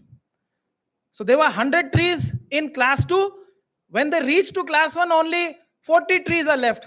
So the mortality is of 60 trees. So Z will become 60 by 100. 60%, Z will become 60%. Rest of the trees. So second minus Z% of second will is 40. Whatever trees are left have gone into that. So T is the time. So suppose in 20 years, 40 trees are moving from class 2 to class 1. Per year, how much they are moving? 40 by 20. 40 by T, that is by T. And during the felling cycle, how much it will be? Multiplied by F. That's the simple formula which Smithy suggested. Or not Smithy suggested, even Brandeis uses the same formula. It's simple mathematics, not formula. Smithy is not. Sir.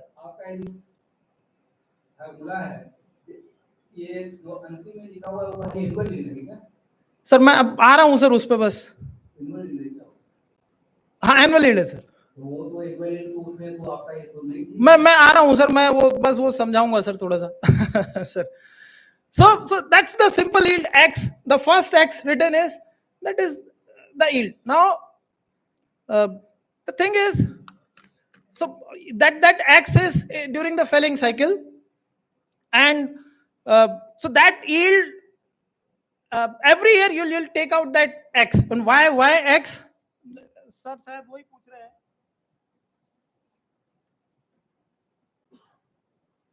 वापस आईजीएनएफ पे याद आ रहा है sir. So x it is calculated during the felling cycle how many trees have come from second to 1. Okay, so per year how many trees have come? X by F per year. X by F number of trees have come per year. So yield will be, if A is the area of selection worked under selection system. A is the total area which is put under that working circle. This is the annual yield. X by F is the annual yield. So the total yield in area will be multiplied with A into A by F become your coop area. Isn't it? So total area divided by felling cycle, that is the per area you will be working. Sir वो ए नहीं sir, वो constant है sir. This is the area of the working circle sir. Sir वो ए अलग है sir, मैं इसको small ए से बात कर लेता हूँ. वो sir AY is annual yield sir. Yes sir. So annual yield will be, see this is your annual yield. So annual yield will be X from the coop. So if there is coop number 1, I'll fell X trees every year. So X becomes annual yield. Okay, so that is the simple.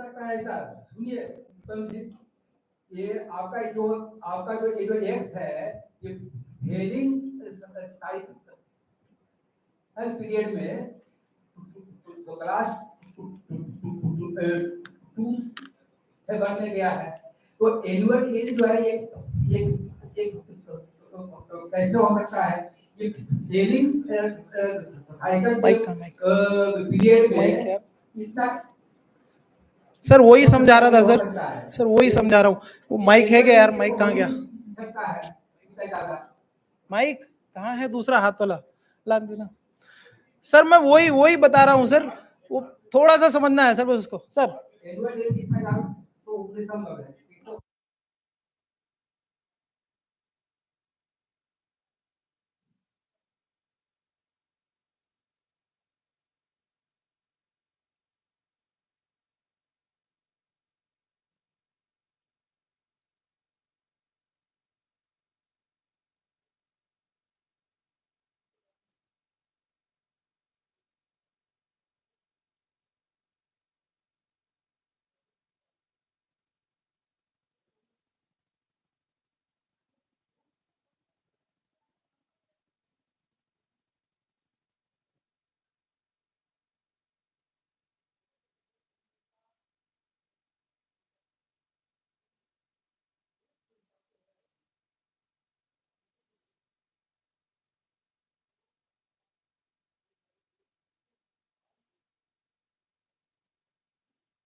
करने में लग गए sir, लेकिन even age में हम पूरा area नहीं काम कर सकते सर करेंगे, तो बेसिक डिफरेंस तो है सर। जी sir, that's the concept of field sir. हाँ सर, फील्ड पूरे जंगल से होती है सर, निकालते उसको छोटे से एरिया से।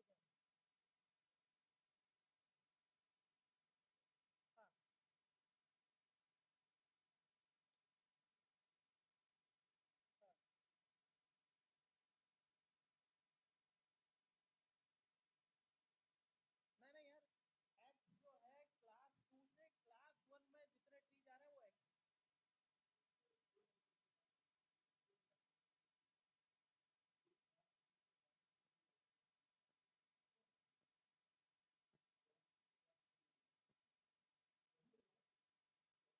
वो वर्किंग प्लान ऑफिसर के उसमें है, मैं स्पीसीज की बात कर रहा हूँ, स्पीसीज क्लास 3 की बात नहीं करता। हाँ, ट्री सिलेक्शन। मैं एक्चुअली समझा रहा हूँ इसको। हाँ, मैं थोड़ा सा बता देता हूँ, मैं थोड़ा सा बता देता हूँ। तो सर्कल में होता है कि एक्स को जो है वो टर्निंग साइकिल पर जा रहे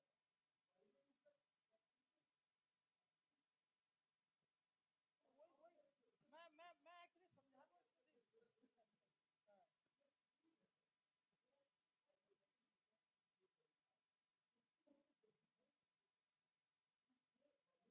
समझा रहा है। एक्स अगर टर्निंग साइकिल पर जा रहे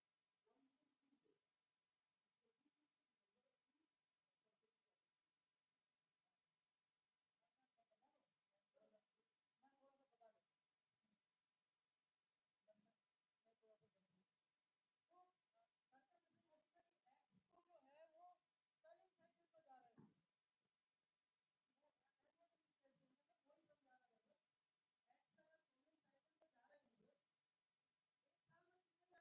है, पूरे एरिया में है ना सर, पूरे एरिया से हमने जो है इसको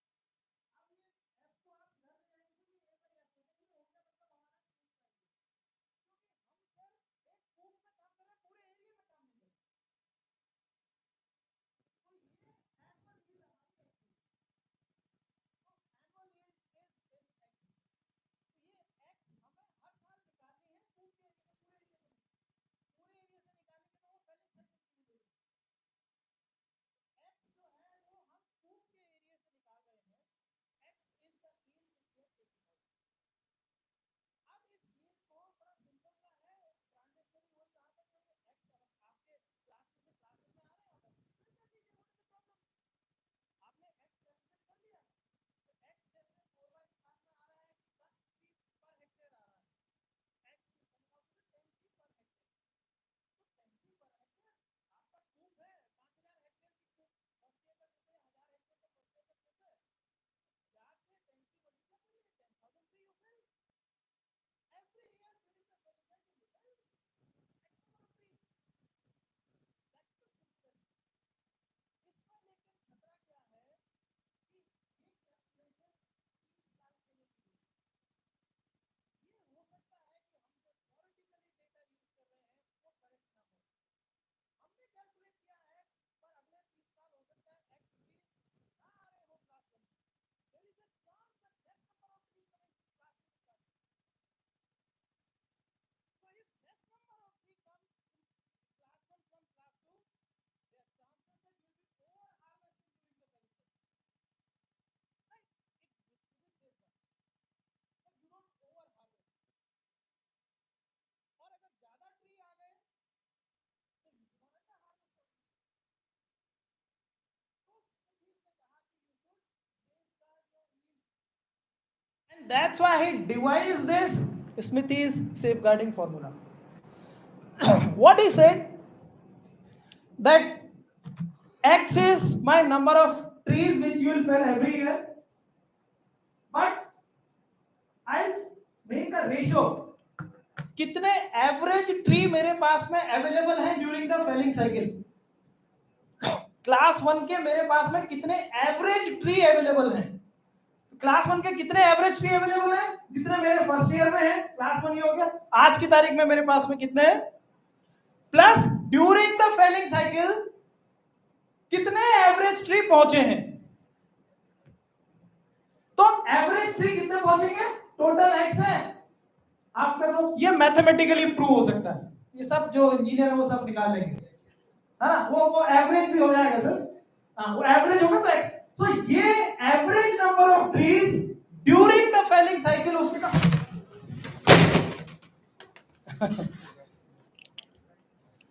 so average number of trees during the felling cycle which is available is I plus or 1 plus x by 2.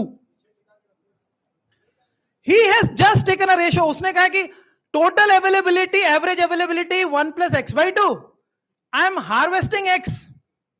So x upon 1 plus x by 2, he fixed a ratio. सब fixed number है इसमें, x is fixed, I is fixed. So it's a fixed ratio. बोलता है ये ratio में मैं जो हूं, जितने अवेलेबल ट्री है मेरे किसी एरिया में, उसका मैं ये रेशो लूंगा, that will safeguard my yield. Got it? So I will not be over harvesting, I am not be under harvesting. So he said x upon i plus x by 2 of n,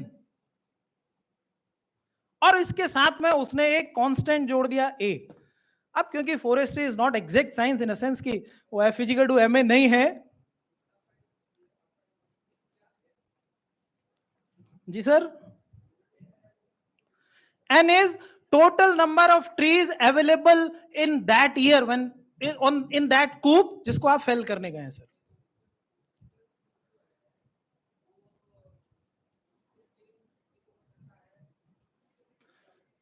sir हम तो ये साल की बात कर रहे हैं sir, अभी की साल के या किसी एक स्पीसीज पे जिसको सिलेक्शन फेलिंग के लिए डिसाइड किया है उसकी बात कर रहे हैं सर. तो ये जो है उसने ये फॉर्मूला दिया है सर, और एन जो है वो number of trees in a coupe in a particular year. ये एन जो है we can calculate sir, this is the first plus whatever tree has come in a particular year sir. Simple formula, x by f is annual tree, x is total number of tree during the felling cycle, upon f is annual tree, how much coming, n minus 1 by 2 से multiply करेंगे, middle of the harvesting season आपके कितने पेड़ आ गए हैं. सो 10वें साल में 10 minus 1 by 2 up into x by f, annual से मल्टीप्लाई करते. This is the number of tree which is available in 10th number of coupe if I am putting small L S 10. Now इसका उसने वो percentage जो fix की है, स्मिथीज कहता है कि वो percentage x upon i plus x by 2, वो percentage of this n is my annual yield, क्योंकि वो परसेंटेज फिक्स्ड है. और टोटल अगर हम पहले साल से लेके फेलिंग साइकिल के अंतिम साल तक ये पूरी यील्ड जोड़ेंगे तो वो टोटल यील्ड x के इक्वल आएगी, मैथमेटिकली x के इक्वल आएगी. अब आप इसमें देखेंगे n जो है वो स्मॉल n जो है वो वेरी कर रहा है. n is number of year, 1 से लेके फेलिंग साइकिल के अंतिम साल तक. 1 से अगर 30 साइकिल है तो n टू 30, हर साल आपकी यील्ड बढ़ेगी. n 1 रखोगे, 2 रखोगे, 30 रखोगे तो ये कैपिटल N बढ़ता जाएगा. सो स्मिथीज फॉर्मूला से आपको जो यील्ड मिलेगी, it's increasing yield. Total yield x है, लेकिन हर साल आपके कम से शुरू होगी, ज्यादा पे खत्म होगी. और मैंने अभी वो कैलकुलेशन करके मैं आपको मैंने दिखाया है. इसमें कैलकुलेशन अगर हम करेंगे, क्या हो गया, नेक्स्ट करना जरा, इसको देखो क्या चलना चाहिए. ओके सर, उससे अच्छा ऑलराइट चल गया. अब इसमें जो कांस्टेंट a है सर, ये जो कांस्टेंट a उसने जोड़ा है वो आर्बिट्री कांस्टेंट है. तो उसने कहा कि forestry is not an exact science. ऐसा नहीं है कि मैंने जो कह दिया हर साल ऐसा ही होगा, इतने पेड़ आएंगे. तो you need to be cautious. इतना सेफगार्ड करने के बाद में भी you need to be cautious. दूसरा उसने ये कहा कि स्मिथीज की जो यील्ड है वो सिर्फ 2 क्लास पे निर्भर है. इसमें क्लास 1 और क्लास 2 ट्रीज, क्लास 3, 4, 5 किसी की बात ही नहीं की है उसने यील्ड में, किसी की बात नहीं की है. आप नंबर ऑफ क्लास 1 ट्री दे दो, नंबर ऑफ क्लास 2 ट्री दे दो, मैं स्मिथीज यील्ड निकाल दूंगा. पूरे जंगल में 3, 4, 5 होना, फिर भी ये यील्ड देगा आपको. अब स्मिथीज ने कहा कि भाई ये क्योंकि मैंने 3, 4, 5 की बात नहीं की है, इसलिए मैं ये कांस्टेंट ए जोड़ता हूं कि अगर आपके, अब वो एजम्पशन की सर हम बात करेंगे तो एजम्पशन वो यही कहता है, सेकंड वाला पढ़ेंगे, middle aged and younger age tree are all well represented and the present rate of recruitment into 2 highest girth class will not decrease for the future. उसने ये एजम्पशन किया कि 3, 4, 5 के ट्रीज भी आपके मौजूद हैं, तब मैं ये यील्ड प्रिस्क्राइब कर सकते हैं। तो अगर आपके 3, 4, 5 के नंबर कम हैं तो आप स्मिथीज की यील्ड को कुछ कम कर दीजिए, क्योंकि फ्यूचर में पेड़ आपके 2 में कम आएंगे, 1 में कम आएंगे। फॉर्मूला 3, 4, 5 यूज नहीं करता है, लेकिन उसने कहा कि ये होने चाहिए, तभी मैं कंटिन्यूस फॉरएवर यील्ड की बात कर सकता हूं। जब 2 में ही पेड़ नहीं आएंगे तो 1 में कहां से पहुंचेंगे? इसलिए उसने वो ए जोड़ा कि अगर आपके, एक कारण ये था, कारण बहुत सारे, कि आपके अगर 3, 4, 5 में पेड़ नहीं है तो आप फेलिंग कुछ कम करिए।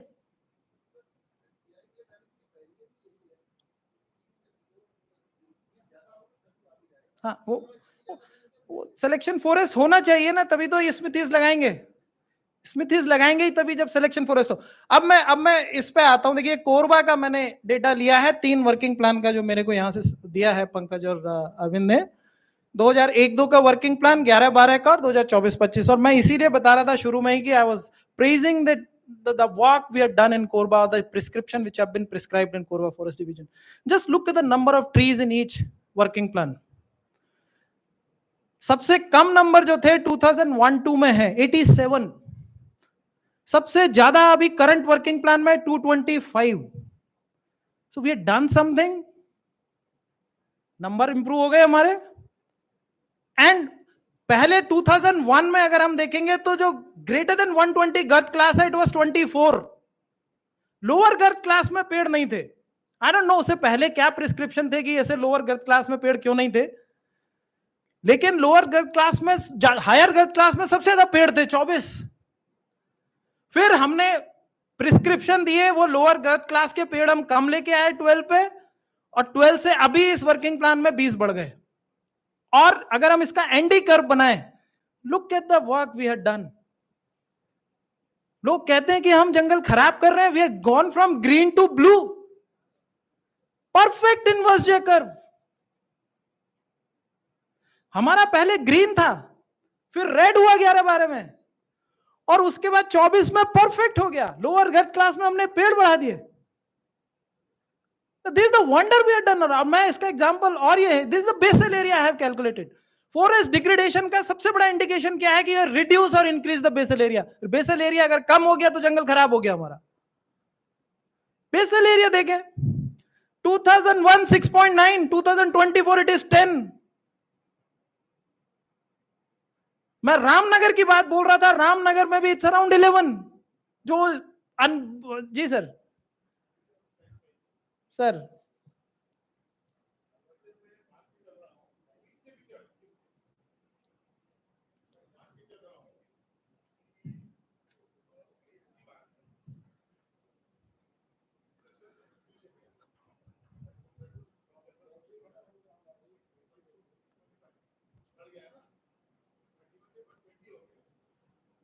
सर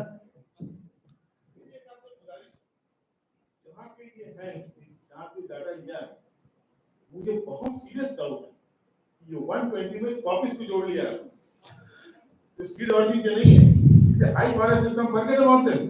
जब हाई फॉरेस्ट सिस्टम में पूरी मिस्टेक है, अगर कॉपीज जोड़ा है आपने सर तो कोई कमाल नहीं।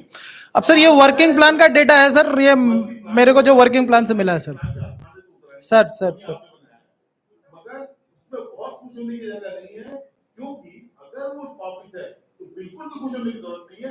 We are converting high forest into low forest. Sir पर बेसल एरिया बढ़ गया है सर, बड़े, अगर कॉपीज होता सर तो वो 120 के ऊपर के पेड़ ज्यादा नहीं आते सर। कॉपीज 30 का पैसे लेके आया ना, कॉपीज हमको नहीं चाहिए, हमको प्राइमरी फॉरेस्ट। सर मेरे, जी सर मैं समझ गया सर। सर मेरी अंडरस्टैंडिंग कॉपीज की यह है कि कॉपीज फॉरेस्ट में फिर आपको बड़े पेड़ कम मिलते हैं सर, लेकिन हमने, आप देखेंगे सर, बड़े पेड़ों की संख्या इसमें बढ़ा ली है पर हेक्टेयर सर, और उसी की वजह से बेसल एरिया में इंप्रूवमेंट हुआ है। So probably this gives an indication कि ये कॉपीज नहीं है सर।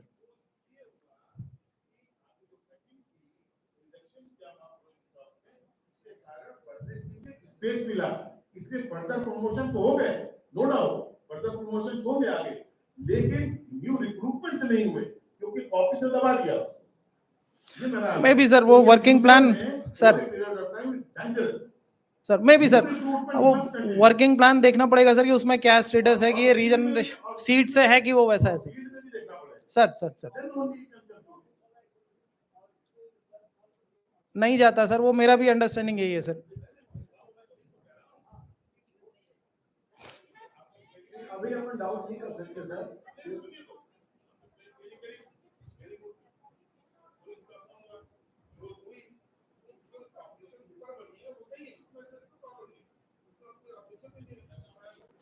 सर आप लोअर क्लास में कह रहे हैं कि वो कॉपीज हो सकता है सर सर सर वो चेक कर सकते हैं sir, Arvind no can check sir. जी सर जी सर जी सर सर जी सर जी सर लेकिन हम आउटराइट नहीं कह सकते कि ऑफिस की कारण sir Sir, also around 2013-14, ACI और IWC ACI ग्रुप में जो ANR का काम हो रहा है अभी 13-14 आसपास में चालू हुआ। रीजनरेशन तो 2060 वाला में आ गया होगा।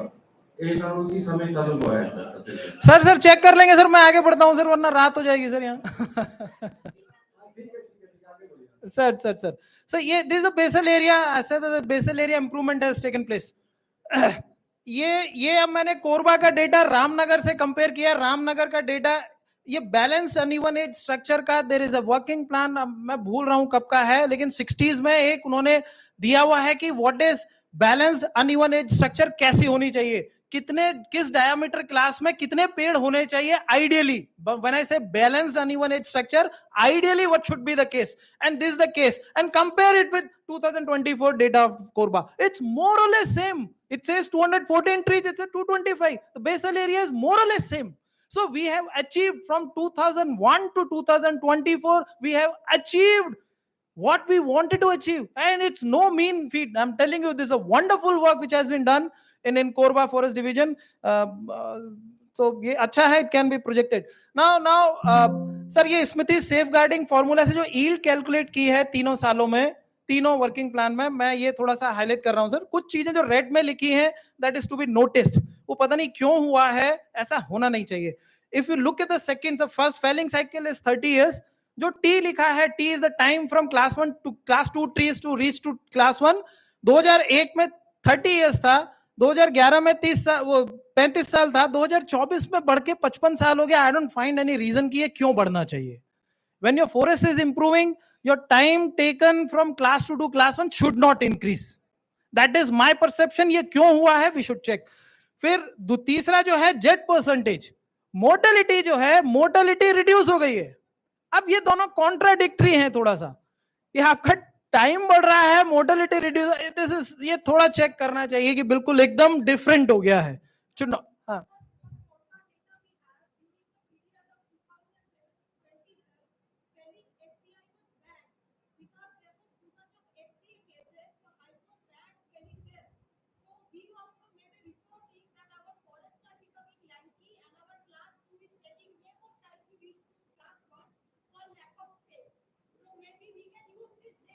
okay, maybe.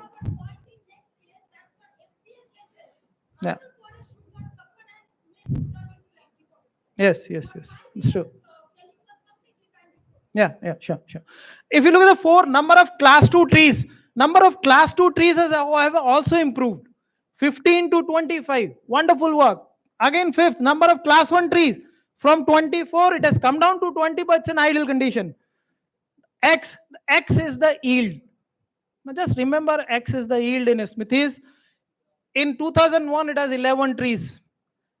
In 2011 it was 10, now it is again 11.33. That's the if calculated from Smithies formula. And now you see what the management has done. Why? Annual yield. X is the number of trees which are crossing. X is what? Remember X? Number of trees which are coming from class 2 to class 1. That is the yield.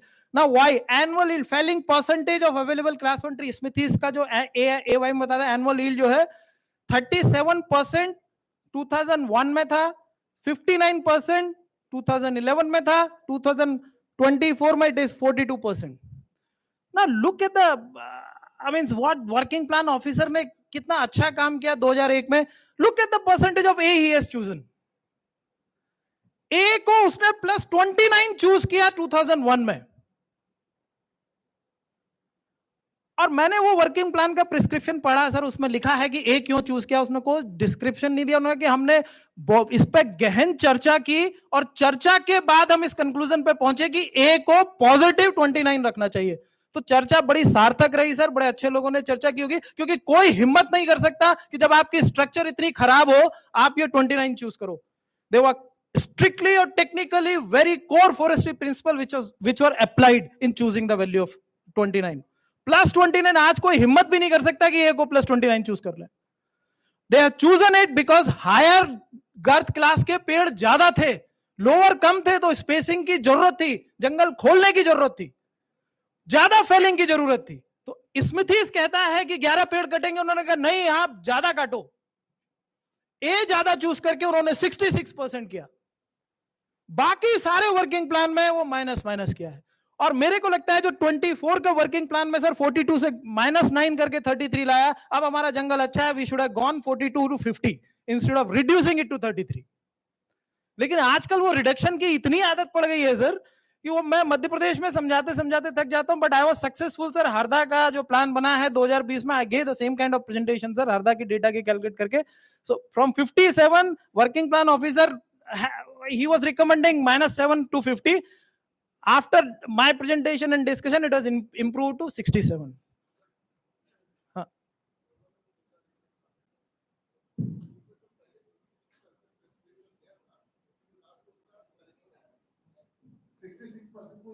उन्होंने बोला नहीं, 3 में से 1 काट जाएंगे. वो जो working plan है उसको फ्रंट पेज पे वो पेपर लगा हुआ है, बल्कि एक आध दो साल लोगों ने बीच में पेपर नहीं था तो ज्यादा काट लिया. और 2001 की कैलकुलेशन में भी सर जहां बोलने वालों ज्यादा है वहां तो उन्होंने डॉक्टर अतुल श्रीवास्तव साहब के प्लान में वो काफी मैंने अभी रखी है सर, क्योंकि मैं खैराबाद बनाया था तो वहां हमने. अब आप कोरबा की तारीफ होने दो, अब क्यों बीच में. पर अच्छा, जबकि इन वहां से ज्यादा था. ओके कैलकुलेशन में कहीं वो मिस्टेक थी सर. ओके. वो 66% जो था पर ए की वैल्यू 29 चूज किया, वो लिखा है वर्किंग प्लान में. ओके, हो सकता है, हो सकता है.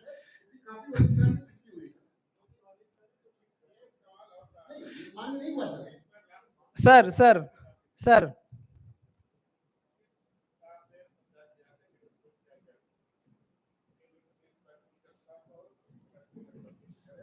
सेफ्टी के लिए आप एक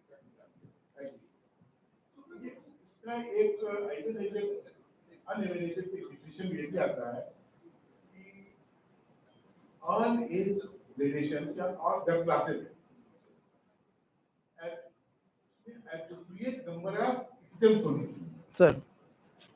तो हमेशा जब एक्सपेक्टेबल डेप्थ क्लास के ऊपर हम ट्रीज को निकालते हैं, ठीक है आप निकालिए, लेकिन साइड बाय साइड जो प्रमोशन हो रहे हैं उसमें जो एप्रोप्रिएट नंबर ऑफ ट्रीज है इन ऑल डेप्थ क्लासेस, उसके अंदर wherever there is a excess that should also be removed. Sir क्या वो हिल का पार्ट नहीं है सर. क्या उसको थिनिंग, उसको एक अकाउंट किया क्या इसमें आपने? Thinning sir. मान लीजिए सर 45 60 75 75 90 90 115, इसके में अगर कहीं एक्सेस पॉपुलेशन आती है जो एप्रोप्रिएट से ज्यादा है, एप्रोप्रिएट का मॉडल को हम लोगों ने बनाया है, जो आपने कहा नहीं है सर, वो हमारे पास वो मॉडल वो यील्ड टेबल के बेसिस पे सर. बनाया वो है, तो उसकी बात नहीं कर रहा. तो इसके अंदर वो जो लोअर क्लासेस से थिनिंग यील्ड आ रही है उसको उसमें इसमें नहीं जोड़ा है सर, इसमें नहीं जोड़ा है. थिनिंग की रेजिम मैंने देखी नहीं है सर. मगर वो जोड़ना पड़ेगा आपको, तभी वो सिलेक्शन सिस्टम ये भी आप. जी सर, जी सर. लोअर क्लास में तो करना ही पड़ेगा सर, थिनिंग तो करनी है सर. सर सर वो थिनिंग तो सर करनी है. तो ये सर डालना पड़ेगा सर तो ये 3 साल की कैलकुलेशन जो स्मिथीज की थी, और ये दिस इज मैंने वो थोड़ा सा किया है कि अगर हम टी और उसको चेंज करेंगे तो इसका कोई मतलब नहीं है. हाँ कहाँ 50? हाँ हाँ, उसका वो इसमें 30% है ना, वो x upon i plus x by 2 है ना। ये जो परसेंटेज है ना, ये परसेंटेज जब आप फील्ड पे जाते हो किसी कूप में और देखते हो, उस जितने पेड़ हैं हमारे क्लास 1 के उस उतना परसेंटेज निकालना है, लेकिन यील्ड आपकी x है, x यील्ड है। यही हम नहीं समझ पाते, x यील्ड है। मैं आपको दिखा रहा हूं आगे, मैं बता रहा कि कोई चीज मैं ऐसे हवा में नहीं बोलूंगा, मैं I'll show you। ये है अब, हाँ ये 2001 की कैलकुलेशन है, 2001 की कैलकुलेशन है। Okay, this is y x is 11, Smithies has calculated x is 11, so x is the yield, 11.38 trees annually you had to harvest from the coop। y 37.67% है, परसेंटेज ऑफ एग्जिस्टिंग। जब भी आप कूप में जाएंगे जितने पेड़ है उसका 37% आपको काटना है। वो आया था स्मिथीज के हिसाब से 29 जोड़ के उसको 67 कर दिया उन्होंने। अब ये n जो है, कैपिटल N जो है, ये किसी भी एक साल में, किसी भी ईयर में नंबर ऑफ ट्रीज कितने हैं, इसको अगर फॉर्मूले से हम लोग जो है वो कैलकुलेट करेंगे तो ये फॉर्मूला आ जाता है, number of trees in any particular year, n की वैल्यू 1 से 30 तक होगी। पहला नंबर कूप है n1, दूसरा नंबर कूप है 2, तो ये टोटल नंबर ऑफ ट्रीज हमारे कितने हैं उस साल में जब हम हार्वेस्ट करने गए हैं वो है। अब ये अगर हम इसकी वैल्यू कैलकुलेट करें, ये टेबल मिलती है। वर्किंग प्लान में जो रिकमेंड किया है 67%, 829 जोड़ के उसने 67 रिकमेंड कर दिया। एग्जैक्ट स्मिथीज जो था वो 38%। अगर इस फॉर्मूले से हम निकालें तो आप देखेंगे, एक तो ये फॉर्मूला जो है हमारा, मैंने कहा कि ये जो यील्ड है स्मिथीज में, ये इंक्रीजिंग यील्ड है, हर साल आप देखेंगे बढ़ती जाएगी। मैंने पहले साल से 30 साल तक कैलकुलेट किया। पहले साल में 16, अगर 67% जो वर्किंग प्लान में रिकमेंड किया, 16.47, 16.47 ट्रीज हमको हार्वेस्ट करने थे कूप में से, पहले कूप में से 16.47, लास्ट वाले में 23.8। Number is increasing from 16 to 23। अगर एग्जैक्ट स्मिथीज करते 9.31, 38% जो एग्जैक्ट स्मिथीज से था, 9.31 से इंक्रीज होकर 13.45। और अगर ये पूरे ट्री जोड़ दें, एग्जैक्ट स्मिथीज को देखें 38% को, 9.31 नंबर ऑफ ट्रीज से 30 पे कूप में जोड़ दें, number is 341। In felling cycle we are harvesting 341 trees per hectare. तो ये 341 कैसे है, 30 जो हमारी यील्ड है, हमारी जो यील्ड है 11.38, x जो स्मिथीज ने कैलकुलेट किया 11.38 मल्टीप्लाइड बाय 30, इट इज 341। पूरी फेलिंग साइकिल में x into felling cycle multiply कर दो, उतनी यील्ड आनी चाहिए, और आप इसको पूरा ऐड करेंगे तो वो 341। तो मैं इसीलिए कह रहा हूं x इज द यील्ड। वो सिर्फ स्मिथीज ने परसेंटेज दिया है कि अगर मेरे हिसाब से सारे स्मिथीज के हिसाब से अगर सारे चीजें ठीक रही तो ओवरऑल यील्ड बढ़ के फाइनली 341 पर। बस उसने परसेंटेज दिया है। अगर वो हमारे पेड़ कम आए और हमारा ये नंबर n कम हो गया, टोटल नंबर किसी साल नंबर पेड़ कम आए तो ये n कम हो जाएगा, हमारा परसेंटेज कम हो जाएगा फेल करने का, ये हमारा कम हो जाएगा। जो 9.31 है ये हो सकता है 8.5 हो जाए, जो 10.16 है हो सकता है 7 हो जाए। तो अब आप पूरा जोड़ोगे तो वो थोड़ा कम पेड़ है फेल किए। तो अगर कम पेड़ अंदर आए तो कम फेल होंगे, ज्यादा पेड़ आए तो ज्यादा पेड़। स्मिथीज जो है वो x इज द यील्ड, और ये कैलकुलेट 2001 का है, ये 2011 का है और ये 2024 का है। तीनों सालों के मैंने कैलकुलेट किए हैं। तो आप जितना स्मिथीज एग्जैक्ट है उसके हिसाब से आप करेंगे x इंटू 30, वो आपको यील्ड उतनी मिलेगी। अब जो लास्ट है ये मेरा सर एनवायरमेंटल से कंपेयर करने का, this is a technical issue. जैसे मैंने कहा कि environmental is for UNH forest, normally we should not compare, okay. लेकिन फिर भी क्योंकि जंगल है वो तो सेम स्पीड से बढ़ेगा, वो हम फॉर्मूला मैनेजमेंट चेंज कर देंगे तो थोड़ा बहुत अंतर आएगा, but should increase with the same rate, otherwise हमारा मैनेजमेंट फेलियर है। एनवायरमेंटल फॉर्मूला जो है अब जो इन्होंने यूज किया है सर, मैंने 3 साल का एनवायरमेंटल का कैलकुलेट किया है। Growing stock first is growing stock, जो ग्रोइंग स्टॉक बताया है, और ग्रोइंग स्टॉक जो ऑर्नामेंटल के लिए यूज किया है वो रेड में है सर।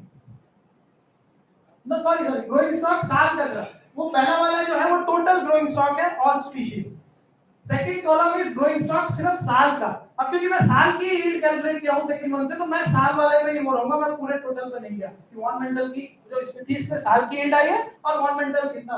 तो वॉल्यूम ऑफ साल इज दिस, रोटेशन अब 2011 वाले में रोटेशन 100 इयर्स किया है। अभी रोटेशन पता नहीं क्यों उसमें ऑर्नामेंटल के लिए 100 किया है, शुड बी 150 लिखा 150 है, लेकिन कैलकुलेशन में 100 यूज किया। उसमें थोड़ी बहुत छोटी मोटी वो बता रहा हूं। ऑर्नामेंटल यील्ड पर cubic metre per hectare per year तीनों साल की मैंने ली है, तीनों वर्किंग प्लान। पहले की 1.1, 0.775, 0.6, ये ऑर्नामेंटल यील्ड है। अब अगर पूरी हम इसको कंपेयर करें, हम इससे 2011 का मैंने कंपेयर किया है, गवर्नमेंटल यील्ड जो सिर्फ साल के लिए मैंने कैलकुलेट किया है 0.56 साल के लिए किया है, ये पूरी फैलिंग साइकिल के लिए दोनों को कंपेयर करने के लिए 8.4 क्यूबिक मीटर पर हेक्टेयर आती है साल की। और अगर हम उससे कैलकुलेट करें, एक्स हमारा था जो स्मिथीज ने एग्जैक्टली कैलकुलेट किया था 10.44, पर हमने उसको बढ़ा दिया। स्मिथीज जो था वो 60% करीबन था, जो परसेंटेज आ रही थी हमने उसे घटा के 33 कर दिया। तो हमारी जो वर्किंग प्लान की रिकमेंडेशन पर थोड़ी कम यील्ड हमने निकाली, 5.74 ट्रीज हमने निकाला, उसको मैंने 0.95 क्यूबिक मीटर पर ट्री का वॉल्यूम मानते हुए साल का कैलकुलेट किया। एक यील्ड जो आई है इसमें एग्जैक्ट से अगर हम 60% हार्वेस्ट से करते तो 9.9 आती, वर्किंग प्लान के हिसाब से किया तो 5.4 आई, व्हिच 5.4 इज लेस देन 8.4। अगर हम जो है वो स्पीशीज एग्जैक्ट जो 60% है उसके हिसाब से करते सर तो 9.9 आती, जो कि इसकी यील्ड से कम होती सर। टोटल जो गवर्नमेंटल की यील्ड है 16 है, 50% निकालनी है अधिकतम, तो ये 8 ही हमें निकालनी थी। अगर हम एग्जैक्ट स्पीशीज से करते तो 9.9 आती। वर्किंग प्लान ऑफिसर ने क्योंकि 60% से घटा के 33% किया, माइनस में यूज किया था, इस वजह से हमारी यील्ड 5.4 आई। तो इस वजह से जो है वो within the ornamental yield रही, half of ornamental रही, जो कि गवर्नमेंट ऑफ इंडिया गाइडलाइन। तो कई बार ए हमें ऐसा भी चूज करना है कि वो ornamental से ज्यादा ना हो, ए का वैल्यू उससे भी हम लोग निर्धारित कर सकते हैं। ये 2024 का मैंने किया है, 2024 का जो है वो भी दोनों जो है एग्जैक्ट स्पीशीज से भी वर्किंग प्लान ऑफिसर लिया है, ये ornamental से कम आ रही। पर मेरे विचार से ये इस बार क्योंकि हमारे फॉरेस्ट की स्ट्रक्चर ठीक है, फॉरेस्ट का बेसल एरिया ठीक है, हमें 42 से घटा के सर 33 मेरे हिसाब से नहीं करना चाहिए था। हमें 42 से प्रॉब्ली 50 पे जाना चाहिए था, थोड़ी और ओपनिंग देके। अब ये जो सर इसमें तो उसी का एक स्क्रीनशॉट है वर्किंग प्लान के रिकमेंडेशन का, जब उन्होंने कंपेयर करने के लिए लिखा है। तो जैसे वो 1 2 3 4 चौथा नंबर का कॉलम ले सर, चिन्हांकित किए जाने वृक्षों की संख्या साल के है 12 वृक्ष, 12.19, और यील्ड प्रति हेक्टेयर संख्या, छठा कॉलम यील्ड प्रति हेक्टेयर संख्या, उसका 33% एरिया, जो मौजूद वृक्ष है बाहर है उसका 33% एरिया वो लेके जो है। तो मैं not going to this I'll skip this. So this is my presentation, sir, little bit technical based on data what I got from working plan, but my point is we should be clear about the yield, we should be clear about what Smithy is saying, and third thing is we should not generalize कि production forestry से हमारा जंगल खराब हो रहा है। हमारा जंगल 2001 के मुकाबले 6 बेसल एरिया से बढ़ के आज की तारीख में sir 10 square metre per hectare का हमारा basal area it has improve. Madhya Pradesh के जितने भी हमारे वर्किंग फॉरेस्ट हैं सर, जितने भी मोर लेस सब में sir over period of time basal area increase हुआ है, सब में जितने मैंने देखे सब में बेसल। लेकिन हम लोग इन जनरल फॉरेस्ट में, फॉरेस्ट ऑफिसर्स भी कहीं भी पब्लिक में बात करते हैं तो ये बोलते हैं कि हमारे जंगल खराब हो रहे हैं, which data doesn't suggest. Data is saying totally different thing, that our forests are improving, but we are projecting that our forest is degrading. तो मेरे को यही है कि वो प्रोडक्शन फॉरेस्ट्री को वो बैड गाय की तरह पेंट किया जाता है, but that is not exactly the story. So we should be, as a technical forester with technical knowledge, we should counter that narrative that production forestry is not leading to degradation of forest. Probably it is improving the forest. That's my thank you, sir. Sir, thank you, sir.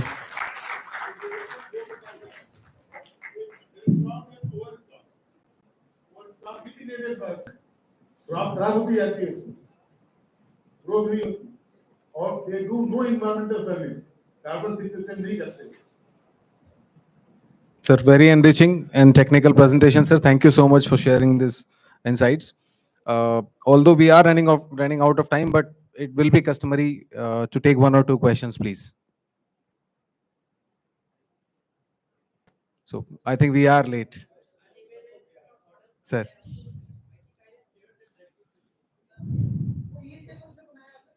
वो हम professional को जो working plan कराते हैं sir, तो हम भी Z और T की वैल्यू जो है वो यील्ड टेबल से निकालते हैं. वो कोई मानते हुए कि ये बैलेंस स्ट्रक्चर है और इसके हिसाब से जो आ रहा है वही होगा, बट वो इवन एज से अनइवन एज में हम लोग कन्वर्ट करें. मेरा ये सर जैसे जकाती साहब ने सर टीक का निकाला हुआ है परमानेंट प्रिजर्वेशन प्लॉट से सर, एक इवन एज वो अनइवन एज का एक बैलेंस मॉडल टीक के लिए निकाला है सर उन्होंने उस एरिया के लिए. That can be done sir, वो सब ने किया जाएगा. जो है साइड क्वालिटी का बहुत असर पड़ता है, बहुत ज्यादा, बहुत ही ज्यादा. यानी पुअर साइड्स पे और साइड क्वालिटी 4 और साइड क्वालिटी 1 में 3 से 4 का फर्क है ग्रोथ में, 4 गुने का फर्क होता है. तो अगर साइड क्वालिटी वाइज अगर आप बैलेंस स्ट्रक्चर टेबल्स नहीं बनाएंगे, अच्छा बैलेंस स्ट्रक्चर टेबल डिपेंड करेगा आपके कट ऑफ डेप्थ पे, एक्सप्लॉइटेबल डेप्थ पे. More the exploitable that less will be the population lower response. ये ध्यान में रख करके हमको मेंटेन करना है. तो कहना क्या मकसद ये है कि साइड क्वालिटी वाइज ही बनाएंगे तभी आपको सही आपको रास्ता मिलेगा आगे बढ़ने के लिए, नॉर्मलाइजेशन की तरफ जाने के लिए. अगर आपने सब एक साथ मिला दिया तो कहीं के लिए नहीं. तो साइड क्वालिटी वाइज हमको बनाना और ट्रीटमेंट भी साइड क्वालिटी वाइज देना है. Exploitable that will have to be fixed according to site quality. हर साइड क्वालिटी के अलग अलग एक्सप्लॉइटेबल डेप्थ होगी. एक फ्लैट मान दिया 120 पूरे महाराष्ट्र में, बिल्कुल ही गलत बात, क्योंकि एमएआई का पीक उसके अंदर आएगा साइड क्वालिटी 1 में करीब 200 के. इवन एक की तरह बनाना पड़ेगा साइड क्वालिटी नहीं पर अगर बन सके. हाँ, हम लोगों ने साइड क्वालिटी वाइज ही बनाया और डिफरेंट एक्सप्लॉइटेबल डेप्थ के लिए बनाया. That is usable, sir. आप पढ़िएगा. Usable. No, I said, sir. You sent me the book, sir. I have gone through the book. Probably I have given some comment also on that. Sir, I see. Sir. Yes. Sir. So with this, we have reached the end of the discussion today. Before we go on to the closing remarks by Arun Pandey Sahab, I would like to request the chair of the session for his concluding remarks.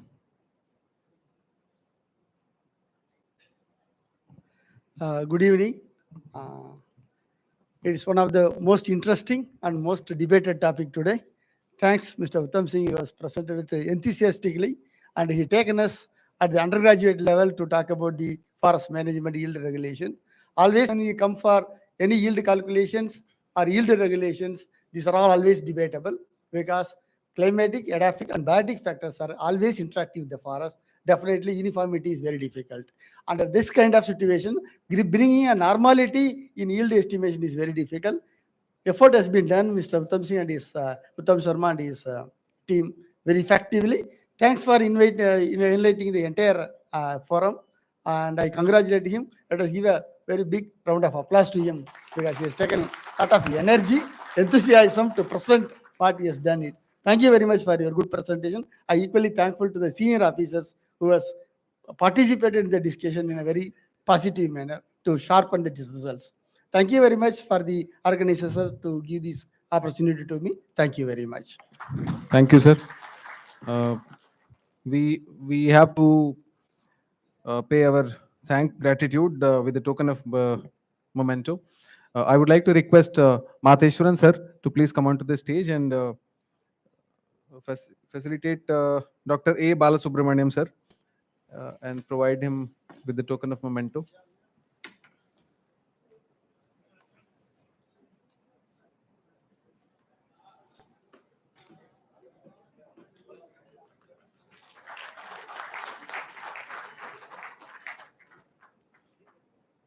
I would also request Matheshwaran sir to present a token memento to Uttam Sharma sir.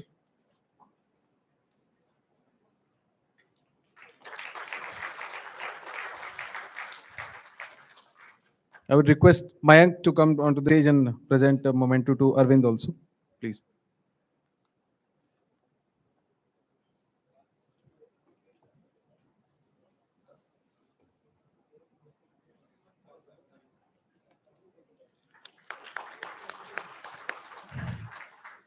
Thank you so much.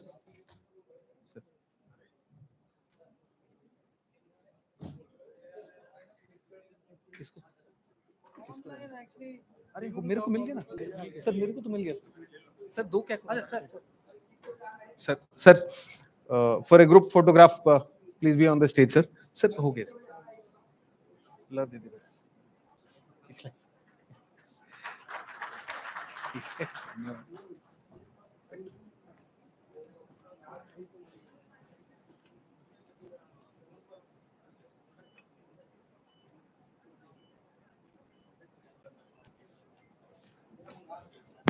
Thank you, sir. Sir, a couple of more minutes, please, sir.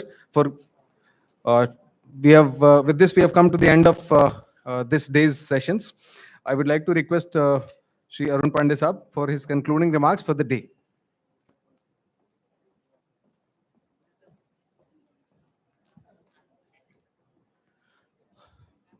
आज के session में जो presentations रहे निश्चित तौर से आप सभी लोगों ने बहुत पसंद किया होगा, क्योंकि सारे वक्ताओं ने, सारे ग्रुप ने बहुत मेहनत करके प्रेजेंटेशन तैयार किया था। एक ग्रुप था जिसमें दो लोग, आलोक वाजपेयी और रौनक, वो दोनों यहाँ बैठे थे। उन्होंने कुछ नहीं कहा, लेकिन पूरे उसकी तैयारी में उन्होंने काफ़ी मेहनत किया था। और अगली बार जब हम इसको स्ट्रक्चर करेंगे तो थोड़ा थोड़ा सभी लोग बोले तो ज़्यादा लाइवली रहेगा। कल के प्रोग्राम के बारे में बता देता हूं, लेकिन इसके पहले डीएफओज और सीसीएफ्स ये इंश्योर करेंगे कृपया कि जितने लोग आए हैं वो सब समय पे हैं। जब यहाँ पर 77, 78, 80, 82 बैच के ऑफिसर 9:15, 9:30 बजे आ सकते हैं, तो आज मैंने देखा कि कई डीएफओज लेट थे। ये मैं तो ग्रॉस इनडिसिप्लिन मानता हूँ, और कोई भी व्यक्ति बिना अपने डीएफओ या सीसीएफ की या तो मेरी परमिशन के बगैर कल अनुपस्थित नहीं रहे। क्योंकि मैंने देखा है कि सेकेंड डे के सेशन में बिना किसी कारण से लोग निकल जाते हैं, क्योंकि कल जो प्रेजेंटेशन होने वाले हैं वो